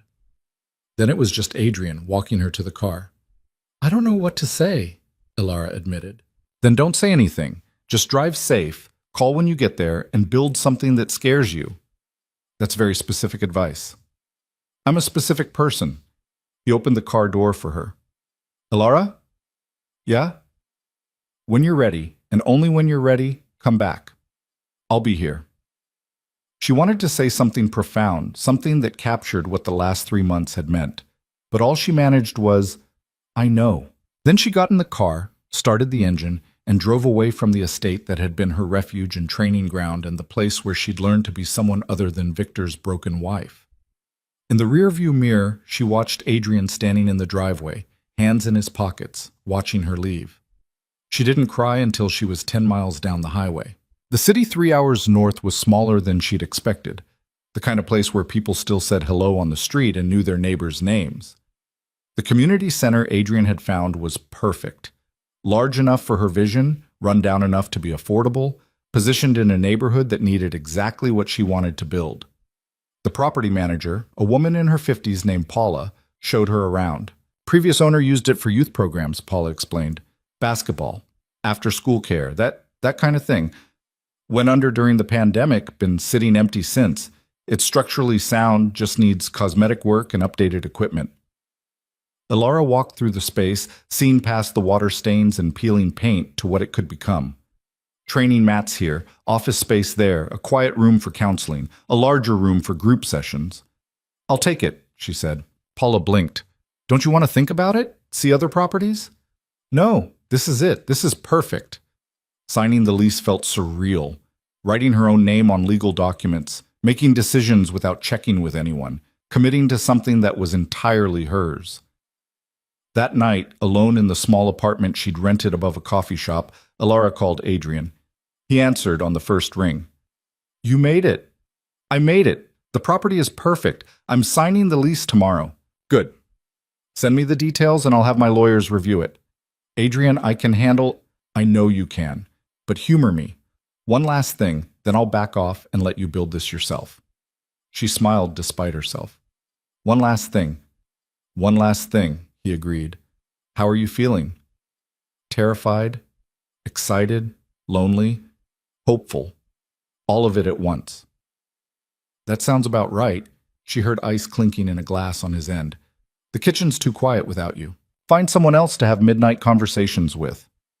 Not the same. You argue better than most people. They talked for another hour, about nothing important and everything important. When they finally hung up, Alara felt less alone. The weeks that followed were a blur of permits and contractors and late nights planning curriculum. She interviewed the board members Adrian had connected her with, hired a therapist to consult on trauma-informed practices, started reaching out to women's shelters and advocacy groups to build referral networks. Margaret Chen, the shelter director Adrian had recommended, became an unexpected mentor. What you're building is important, Margaret said over coffee one afternoon. Most self-defense programs teach women how to fight off strangers. But statistically, the violence we face comes from people we know, partners, family members, People who have psychological power over us. Teaching women to defend against that. That's revolutionary. I'm just teaching what I learned. From Adrian Cade, I understand. Margaret's eyes were sharp. That's an interesting education. It was necessary. I'm sure it was. And I'm not judging. I'm just saying, be careful. Men like him, they help because it serves them. Make sure you know what you're paying for that help. I'm not paying anything. He gave me resources, no strings attached. There are always strings, honey. Sometimes they're just invisible until you try to walk away. The words stayed with Alara longer than she wanted them to. Was Margaret right? Had Adrian's help come with invisible strings? Was she building this on a foundation that would collapse if she didn't maintain the relationship he wanted? She didn't have answers. What she did have was a training center that was slowly taking shape, a mission that felt real and important, and the knowledge that for the first time in years, she was building something that belonged entirely to her. 6 weeks after leaving Adrian's estate, the center opened for its first trial class. 5 women showed up, all of them referred by Margaret Shelter, all of them carrying the same wariness Alara recognized from her own mirror 3 months ago. "My name is Alara," she said, standing in front of them. "I'm not a therapist, I'm not a lawyer, I'm not going to tell you what to do or how to fix your life. What I am is someone who spent 3 years married to a man who used fear as a weapon. And I'm someone who learned that fear is just information, not truth. Over the next 8 weeks, I'm going to teach you what I learned. How to read manipulation, how to defend yourself physically and psychologically, how to stop apologizing for taking up space." She saw recognition in their eyes, saw them sitting up straighter, leaning in. "This isn't easy work," she continued. "It's going to hurt sometimes. You're going to want to quit. You're going to get angry and scared and frustrated. That's normal. But if you stick with it, you're going to leave here different than you came in, stronger, clearer, more yourselves." One woman raised her hand. "What if we can't do it? What if we're just not built for this?" Alara smiled, remembering asking Adrian the same question. "Then we'll find out together. But I don't think you're here because you're not built for this. I think you're here because some part of you already knows you are. We just have to convince the rest of you." The class ran long, everyone too engaged to watch the clock. When they finally finished, the women left looking tired but different. Lighter, maybe. More present. Alara locked up, sat in the empty training room, and felt something she hadn't felt in a long time. Pride. That night she called Adrian.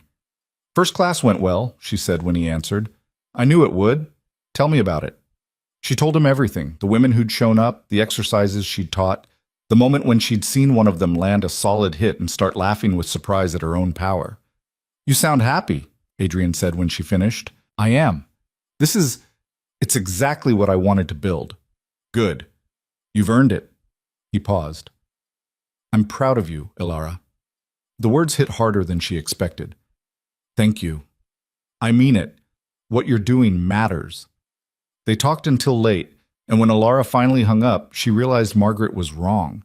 The strings weren't invisible. They were there, absolutely. A connection between her and Adrian that distance hadn't broken. But they weren't restraints. They were lifelines. And maybe, she thought, that was the difference. Maybe choosing to stay connected to someone who'd helped you wasn't the same as being controlled by them.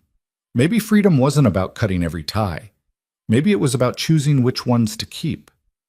She fell asleep thinking about Adrian in his too-quiet kitchen, drinking coffee at 3 a.m., waiting for her to be ready.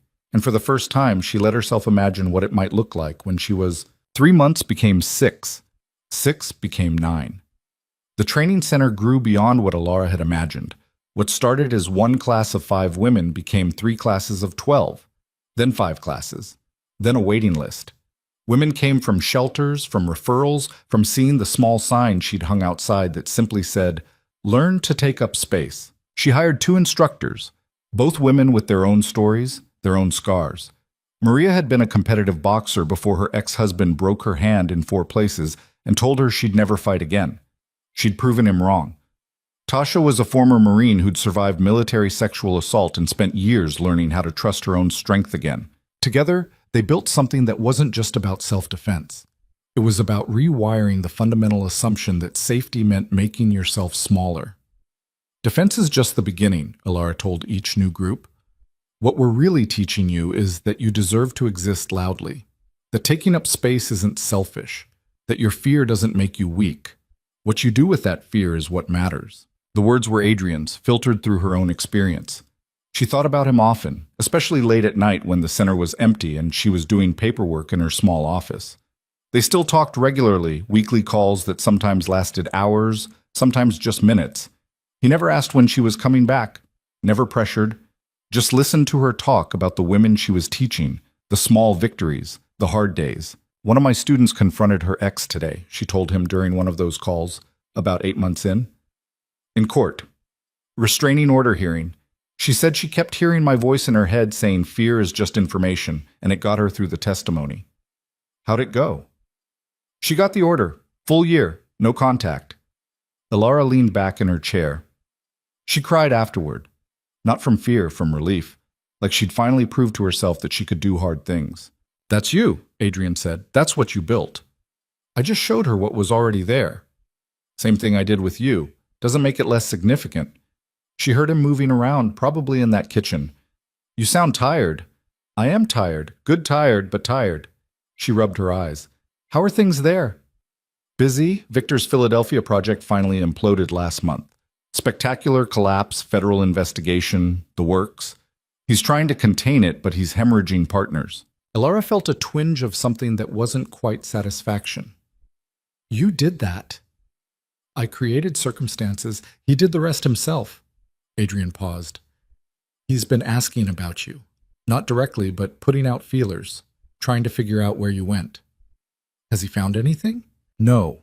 And he won't. I've made sure of that. His voice was matter of fact.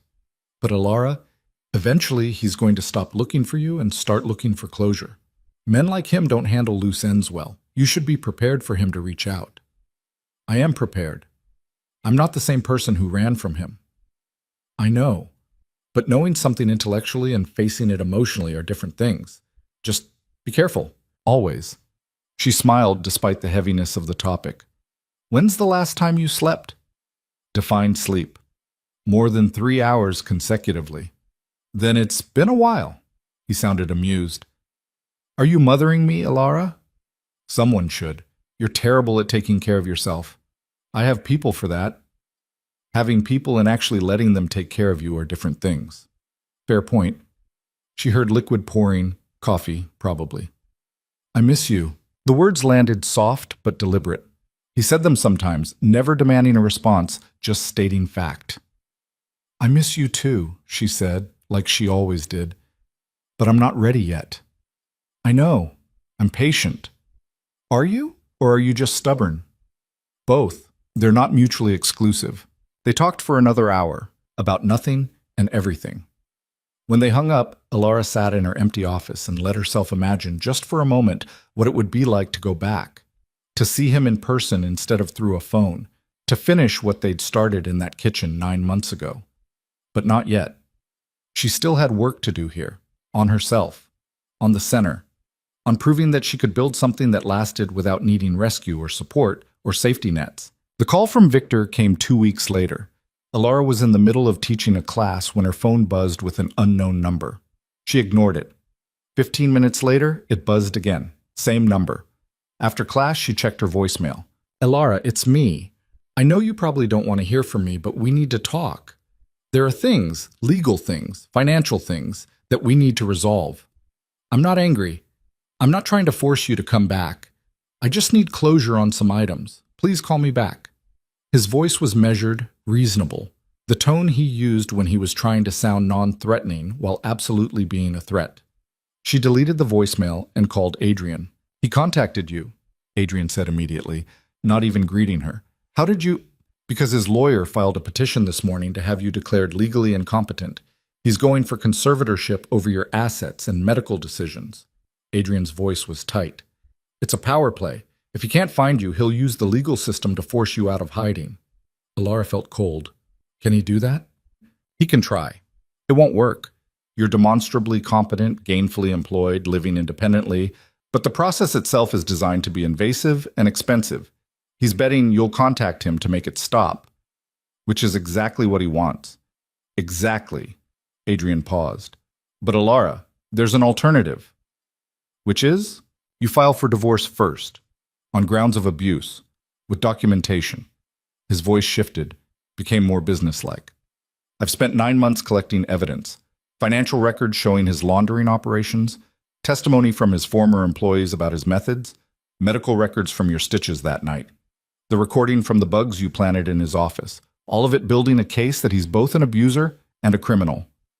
You've been building a case against him this whole time? I told you I would. I keep my word. He let that sit for a moment. If you file with this evidence, he'll have no choice but to settle quickly and quietly, because the alternative is everything going public, and he can't afford that right now, not with the federal investigation already circling. Alara sat down slowly. You want me to destroy him. I want to give you the option to destroy him. What you do with that option is up to you. She thought about Victor, about 3 years of systematic cruelty disguised as love, about the glass that had cut her side, the voice that had convinced her she was incompetent, the isolation that had stripped away everyone who might have helped her see the truth sooner. She thought about the women in her classes, the ones who'd been exactly where she was, who'd escaped and rebuilt, and were learning to trust themselves again. If I do this, she said slowly, I want to do it in person. I want him to see me, to understand that I'm not afraid anymore. That's risky. I know, but I need it for me. She took a breath. Will you help me plan it? Of course, but Alara, I know what I'm asking, and I know the risks, but I spent 3 years being afraid of him. I won't spend the rest of my life looking over my shoulder wondering if he'll find me. I need to end this definitively. Adrian was quiet for a moment. Okay, come back. We'll plan it properly, cover every angle, make sure you're safe. But we do this right. When? Whenever you're ready. She looked around her office at the life she'd built, the mission she'd created. It would still be here when she got back. The center had staff now, systems, sustainability. She could step away for a few weeks. She could face this.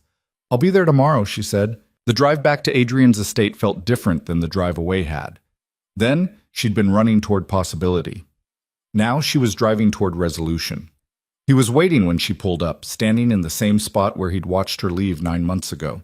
But something in his posture was different, less controlled, more openly relieved. She got out of the car, and before she could say anything, he'd crossed the distance between them and pulled her into a hug that felt like coming home and starting over at the same time. You're here, he said against her hair. I'm here. She pulled back slightly to look at him. You look terrible. Have you been sleeping at all? You sound like you've been talking to someone who cares about my sleep schedule. I have been. She's very concerned. He smiled, actually smiled, and it transformed his face. I missed you. You said that on the phone. Saying it in person is different. He released her but kept one hand on her waist, like he needed the physical confirmation she was real. Come inside. We have work to do. The operations room was more elaborate than she remembered. Multiple screens, files stacked on every surface, a timeline on the wall that tracked Victor's activities for the past 9 months. You've been busy, she said. Obsessively so, according to Roslyn. Adrian pulled up a chair for her. But it paid off. We have everything we need. He walked her through it methodically. The evidence of money laundering, the witnesses willing to testify, the documentation of his abuse toward her, the legal strategy that would force him to settle or face complete exposure. The divorce itself is straightforward, Adrian explained. No fault filing, irreconcilable differences, whatever generic language makes it simple. But attached to that filing is a sealed declaration detailing the abuse, with an affidavit from Dr. Shen about treating your injuries and a note that additional evidence exists if the divorce is contested. So I'm threatening him. You're establishing boundaries with consequences. There's a difference. Adrian pulled up another document. But if you want to actually see him, to confront him directly, we need to be more careful about how we arrange that. I want him to know it's over. Not from a lawyer, from me. Then we set up a meeting, neutral ground, security present, every word recorded. You tell him it's finished, hand him the divorce papers, and walk away. Clean, final, safe. Alara studied the plan, looking for holes. What if he tries to hurt me? He won't. Not with witnesses and cameras, and the knowledge that any violence against you gets added to the already substantial evidence we have. Adrian's voice was certain. But I'll be there. Not in the room, but close. If anything goes wrong, you'll handle it. Exactly. They spent the next 3 days preparing. Adrian brought in the same specialists who'd trained her before, running scenarios, anticipating Victor's responses, making sure she was ready for every possible angle. He'll try to make you feel guilty, Dr. Chen said during one session. He'll say you abandoned him, that you owe him an explanation, that you're being cruel. Don't engage with that. You don't owe him anything. Maria, who'd driven up to help with the physical training, was more direct. If he touches you, break his hand. Don't hesitate. Don't apologize. Just break it. I'm not planning to get close enough for that. Plans change. Be prepared anyway. The meeting was set for Saturday, 2 p.m., at a law office Adrian had selected. Neutral territory, security-grade cameras, soundproofing that would contain whatever happened. Friday night, Ilara couldn't sleep. She found Adrian in the kitchen, same as always, coffee in hand. Couldn't sleep either? She asked. I'm considering just giving up on the concept entirely. He poured her a cup without asking. How are you feeling? Terrified. Ready. Both. She sat down across from him. What if I freeze? What if I see him and just revert? You won't. How do you know? Because I've watched you teach dozens of women how to reclaim their power. Because you've built something real and sustainable and important. Because you're not the woman who hid under my table anymore, Ilara. You haven't been her for a long time. She wanted to believe him. Mostly, she did.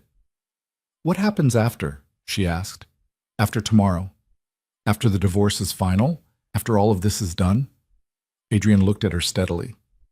That depends on what you want. I want to go back to my center, continue the work. Okay. But I also want... She stopped, uncertain. Want what? This. You. Whatever this is. She met his eyes. I've had 9 months to figure out who I am without you, and I'm proud of who that person is. But I also know that when I talk to you, when I'm here, I'm more myself than I am anywhere else. And I don't think that's dependence. I think that's just connection. Adrian set down his cup carefully. Are you saying what I think you're saying? I'm saying I'm ready to try this, to see if what we have is real outside of crisis and training and middle-of-the-night conversations. She took a breath. I'm saying I choose you, if you still want to be chosen. He was around the table and pulling her into his arms before she'd finished the sentence. The kiss was different from the ones 9 months ago, less desperate, more certain, like they'd both been waiting for this exact moment, and now that it was here, they could finally breathe. I want to be chosen, he said when they broke apart. I've wanted that since the moment you took my hand and decided to stop running. That feels like a lifetime ago. It was a lifetime ago. You've had at least 3 lifetimes since then. He rested his forehead against hers. But Ilara, I need you to understand something. I'm not easy to be with. I keep terrible hours. I'm obsessive about work. I have enemies that occasionally become problems. And I'm never going to be the soft, comforting presence you might want sometimes. I don't want soft and comforting. I want real. And you're the most real person I've ever met. Then we'll figure it out, together. He kissed her again, slower this time. But first tomorrow. We end this thing with Victor, and then we start whatever comes next. Deal. They stayed in the kitchen until dawn, talking about logistics and feelings and futures with equal weight. When the sun came up, Ilara felt steady, ready.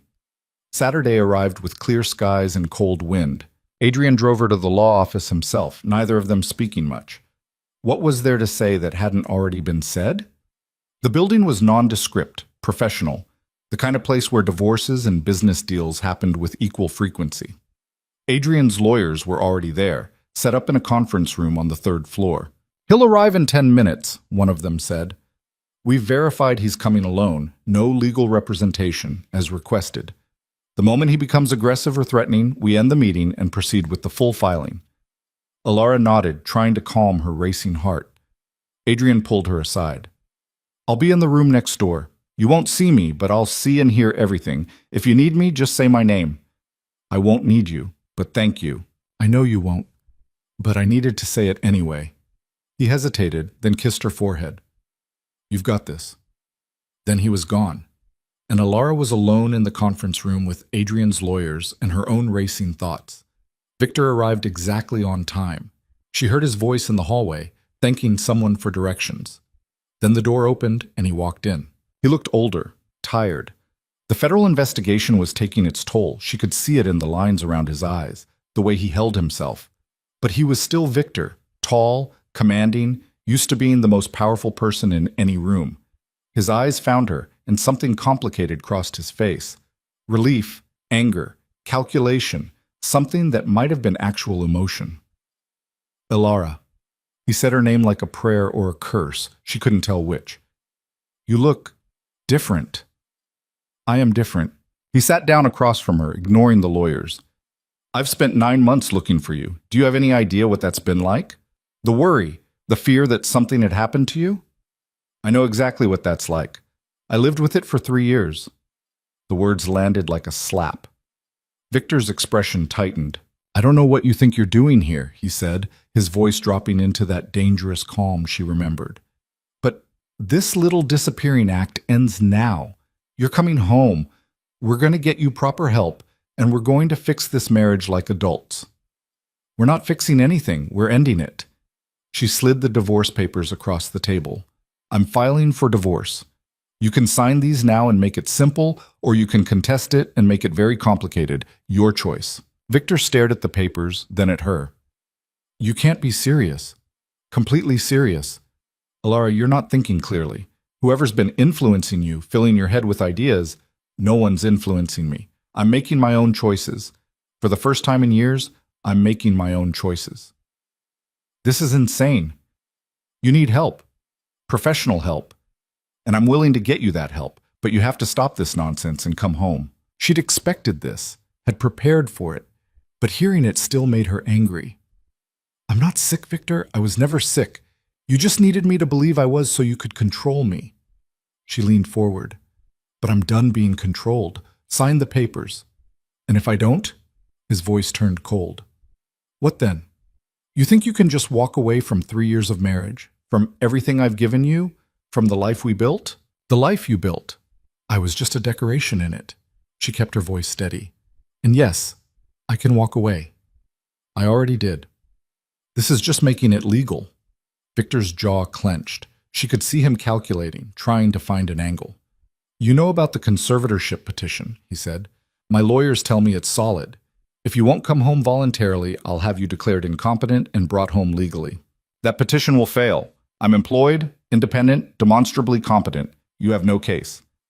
We'll see what a judge says. We won't, because if you push this, if you force me to fight you legally, I'll submit every piece of evidence I have about what you really are. The abuse, the money laundering, the shell companies, all of it. She saw his eyes widen slightly. I have recordings, Victor. From your office, from your house. Conversations you had thinking you were safe, and I have witnesses ready to testify about all of it. The color drained from his face. You're bluffing. Try me. Contest this divorce and find out. She pushed the papers closer. Or sign them, walk away, and we both move on with our lives. You avoid a public scandal and a federal case built on spousal testimony. I avoid a lengthy court battle. Everyone wins. This is blackmail. This is boundaries. I'm giving you a choice. Make it. Victor stared at her for a long moment. She could see him processing, realizing she wasn't the woman he'd married. Wasn't the woman he'd spent 3 years breaking down. She was someone else entirely, someone who'd learned his tactics and learned how to counter them. Who are you? He asked quietly. I'm the woman who got tired of being afraid. She stood. Sign the papers, Victor. It's over. For a moment, she thought he'd refuse, thought he'd escalate, become violent, force the situation to a breaking point. Then he picked up the pen and signed, just like that. 3 years of marriage ended with a signature and silence. I loved you, he said, not looking at her. No, you didn't. You loved owning me. There's a difference. She gathered the papers, handed them to the lawyer. Goodbye, Victor. She walked out of that conference room with her head high and her hands steady. Adrian was waiting in the hallway. He took one look at her face and pulled her into a hug that felt like safety and celebration at the same time. You did it, he said. I did it. She pulled back and she was crying, but from relief, not fear. It's over. It's actually over. It is. Completely. He wiped her tears with his thumb. How do you feel? Free. The word came out broken and whole at the same time. I feel free. The weeks that followed felt surreal. The divorce finalized quickly. Victor didn't contest anything, just signed where his lawyers told him to sign, and disappeared from her life as completely as she'd disappeared from his. The federal investigation into his business practices intensified, and Alara didn't feel even a little bit guilty about the evidence she'd provided. He'd built his empire on cruelty and corruption. She'd just documented it. She went back to her training center, to the women who were learning to reclaim space and power and choice. But now Adrian came with her, spending half his time in her city, half in his, building something that worked for both of them. You know people are going to find out eventually, Alara said one night, lying in his arms in her apartment above the coffee shop. About us. About who you are. Probably? Does that bother you? I don't know yet. I've spent so long trying to build something independent, something that's just mine. I don't want people to think I only succeeded because of you. Then we make sure they know the truth. That you built this yourself, that I was just, he paused, someone who believed in you when you were learning to believe in yourself. Is that what you were? Among other things. He kissed her temple. But Alara, anyone who spends 5 minutes watching you teach will know this is yours. The way you connect with those women, the way you understand exactly what they need, that's not something I could teach you. That's something you learned by surviving. She thought about the woman she'd been, hiding under a table, terrified and desperate. Thought about the woman she was now, teaching others to stand tall, building something that mattered. I used to think strength meant not being afraid, she said quietly. But that's not it, is it? Strength is being afraid and doing it anyway. Strength is choosing to fight for yourself even when it would be easier to give up. That's exactly what it is. Adrian's arms tightened around her. And you're the strongest person I know. That's a lie. You're much stronger. Different kinds of strength. Mine was learned through privilege and opportunity. Yours was forged through survival. I know which one I respect more. They lay in comfortable silence, and Alara thought about the path that had brought her here, the violence that had broken her, the stranger who'd saved her, the training that had rebuilt her, the choice to face her fear instead of running from it. She thought about the women in her classes, each carrying their own stories, their own scars, their own hard-won strength. She thought about what it meant to be free, really free, not just physically, but psychologically. Free to choose who to love, who to trust, who to be. I'm glad I ran into your room that night, she said. So am I. Though I'm even more glad you decided to stop running and start fighting. You taught me that. No, I just showed you that you already knew how. He shifted slightly to look at her. You saved yourself, Alara. I just held the door open. Maybe that was true. Maybe it wasn't. Maybe it was some combination of both. Her choice to take his hand, his choice to offer it. The work they'd both done to turn survival into something that looked like living. What mattered was this. She was here. She was free. She was building something that mattered, and she'd chosen it all herself. That, more than anything, was what freedom meant. Not the absence of fear, not the absence of pain, not even the absence of people who wanted to control you. Freedom was knowing that no matter what came, you had the strength to face it, the tools to fight back, the choice to walk away or stand your ground or burn it all down if that's what survival required. Freedom was understanding that you were enough, all by yourself, but that choosing connection didn't diminish that. Freedom was this moment, in this bed, with this man who'd helped her remember her own power without trying to own it. I love you, she said, and meant it. I love you too. He said it simply, without ceremony. Though I should warn you, I'm terrible at relationships. I work too much, I'm emotionally unavailable, and I have a concerning number of enemies. And I'm still learning how to trust people. I have nightmares sometimes, and I'll probably always flinch at loud noises. We're a perfect match. We really are. He kissed her, slow and certain. But Alara, if this ever stops working for you, if you ever need something different, I'll tell you. And we'll figure it out together, because that's what partners do. She smiled against his mouth. We're not trying to be perfect. We're just trying to be honest. I can do honest. I know. That's why I love you. They fell asleep tangled together, and for the first time in longer than she could remember, Alara didn't have nightmares. She dreamed instead of the training center expanding, of more women finding their strength, of a future built not on fear, but on choice. She dreamed of fire, but the kind you walk into willingly, knowing it will transform you instead of destroy you. She dreamed of freedom, and when she woke up, she was living it. 6 months later, the training center had a waiting list of 300 women. Alara had hired 5 more instructors, expanded into a second location, and started consulting with shelters across the state about implementing similar programs. Adrian had quietly funded most of it, though they had agreed to keep his involvement private. The work had to be hers, had to stand on its own merit. Victor had disappeared into federal custody after his money laundering case went to trial. Alara didn't attend the sentencing. Didn't need to. She'd already moved on. She was in the gym one afternoon teaching a class to a group of women who'd just graduated from a domestic violence shelter, when one of them asked the question they all eventually asked. How did you do it? How did you go from being terrified to this? The woman gestured at Alara, at the confidence she carried, the way she moved through space like she owned it. Alara thought about how to answer, thought about Adrian's kitchen, the bruises, the training, the long road from victim to survivor to something that didn't need a label. I learned that fear is just information, she said finally. It tells you something's wrong, something's dangerous, something needs to change, but it doesn't tell you that you can't handle it. That's the lie we've been taught, that being afraid means we're too weak to fight. But fear and strength aren't opposites, they're partners. The fear tells you what matters enough to fight for. The strength gives you the tools to do it.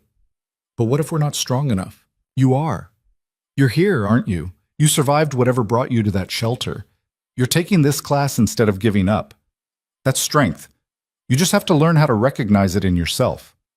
The woman nodded slowly, and Alara saw something shift in her expression. Recognition. Hope. The beginning of believing. She'd seen that shift hundreds of times now. It never got old. After class, she locked up and found Adrian waiting outside in his car. Picking me up from work? She asked, sliding into the passenger seat. That's very domestic of you. I'm trying a new thing, being attentive. He pulled into traffic. How was class? Good. Hard. One of the women is still convinced she can't do it, can't be strong enough. What did you tell her? That strength isn't about being fearless. It's about being afraid and showing up anyway. Wise words. I learned from a very demanding teacher. She looked at him. Where are we going? This isn't the way to my apartment. I have something to show you. He drove with that calm certainty he brought to everything, navigating through the city until they reached a neighborhood Alara didn't recognize. He pulled up in front of a building, large, old, beautiful in that historic way that meant expensive. What is this? She asked. Come see. He led her inside, up 2 flights of stairs, and unlocked a door to an apartment that was easily 3 times the size of her current place. Floor-to-ceiling windows, exposed brick, an actual office space that could fit a desk and bookshelves and still have room left over. Adrian, what? It's yours. If you want it. He handed her the keys. You've outgrown that studio above the coffee shop. You need more space, somewhere you can actually work without sitting on your bed with a laptop. And before you argue about accepting it, it's not a gift. It's an investment property I own that I'm offering to rent to you at exactly market rate. Market rate for this would be whatever you can afford, which I happen to know from your financial statements is exactly what I'm charging. She stared at him. You're impossible. I've been told that before. He leaned against the doorframe. But, Alara, you've built something real, something that's growing faster than you can keep up with. You need infrastructure to support that. This is infrastructure. Take it or don't, but at least admit it makes practical sense. He was right, as always. Okay, she said, but I'm paying rent, real rent, not fake Adrian math rent. We'll negotiate. He pushed off the doorframe, walked to where she stood by the windows. I'm proud of you. I know I've said that before, but I mean it every time. What you've built, it matters. It matters because of what you taught me. No, it matters because you took what you learned and turned it into something that helps other people. That's all you, Alara. She kissed him, there, in the empty apartment that would become hers, with sunlight streaming through the windows and the future feeling like something she could actually touch. Thank you, she said, for all of it. The The training, the support, the belief that I could be more than I was. You were always more. You just needed to remember. They stood there for a while, wrapped in each other, and the quiet understanding that they'd both survived things that should have broken them and somehow come out stronger on the other side. Later, sitting on the floor of the empty apartment eating takeout, Alara thought about the year that had passed since she'd run barefoot through marble hallways into Adrian's private office. She thought about the woman she'd been, terrified, small, convinced she was broken beyond repair. She thought about the woman she was now, strong, clear, building something that mattered. The distance between those two people felt immeasurable. But it wasn't magic. It wasn't luck. It was choice. Every day, every moment, choosing to stand instead of fold, choosing to fight instead of flee, choosing to believe in her own strength even when everything in her wanted to give up. That was the lesson she tried to teach her students, the truth she'd learned the hard way. You save yourself. Other people can help, can provide tools and training and support, but the actual saving, the actual transformation, that's work you do alone, in the quiet moments when no one's watching, when you decide that survival isn't enough anymore and you want to actually live. What are you thinking about? Adrian asked, watching her. How far I've come, how different everything is. Better different or just different? Better. Definitely better. She smiled. Though I have to say, hiding under your table was a terrible first impression. I don't know. It was memorable, and it led to this. He gestured between them. So I'd say it worked out. You're giving me too much credit. I was just desperate and scared. You were desperate and scared and smart enough to recognize opportunity when you saw it. That's more than most people manage. He set down his food, grew more serious. Alara, can I tell you something? Always. When you crawled under that table, I saw someone who'd given up, who'd been broken so completely they didn't even know how to ask for help properly. And I thought, here's someone who's going to disappoint me, who's going to take what I offer and then go right back to the person who hurt them, because that's what most people do. But I didn't. But you didn't. Instead, you got angry, and you got strong, and you turned yourself into someone I genuinely respect. That's rare. You're rare. The words settled warm in her chest. I think we're both rare, she said. Two people damaged enough to understand each other, strong enough to not need fixing, and smart enough to know that choosing connection isn't the same as choosing dependence. That's us. Damaged, strong, and occasionally smart. Occasionally? I have my moments of profound stupidity. So do you. We're works in progress. I can live with that. They finished their food as the sun set over the city, painting the empty apartment in shades of gold and amber. Tomorrow, Alara would move in, would turn this empty space into a home, would continue building her training center, teaching women to reclaim their power, living the life she'd fought so hard to create. But tonight, right now, she was just here, present, free. And that was enough. More than enough. It was everything. Because freedom, she had learned, wasn't about never being afraid or hurt, musty or challenged. Freedom was about knowing that whatever came, you had the strength to face it, the choice to define your own terms, the power to walk away from anything that made you smaller. She'd run into the wrong room that night, desperate and bleeding. But it had turned out to be exactly the right room after all. Not because Adrian had saved her, but because he'd taught her how to save herself. And in learning that, she'd discovered something more valuable than safety, more powerful than protection, more lasting than any cage disguised as love. She discovered that she was enough. All by herself, completely on her own terms, she was enough. And she'd chosen to share that enoughness with someone who understood it, respected it, and never tried to diminish it. That was the real victory. Not escaping Victor, not building the training center, not even finding love again. The victory was choosing herself, over and over, in every moment that mattered. Everything else was just beautiful aftermath.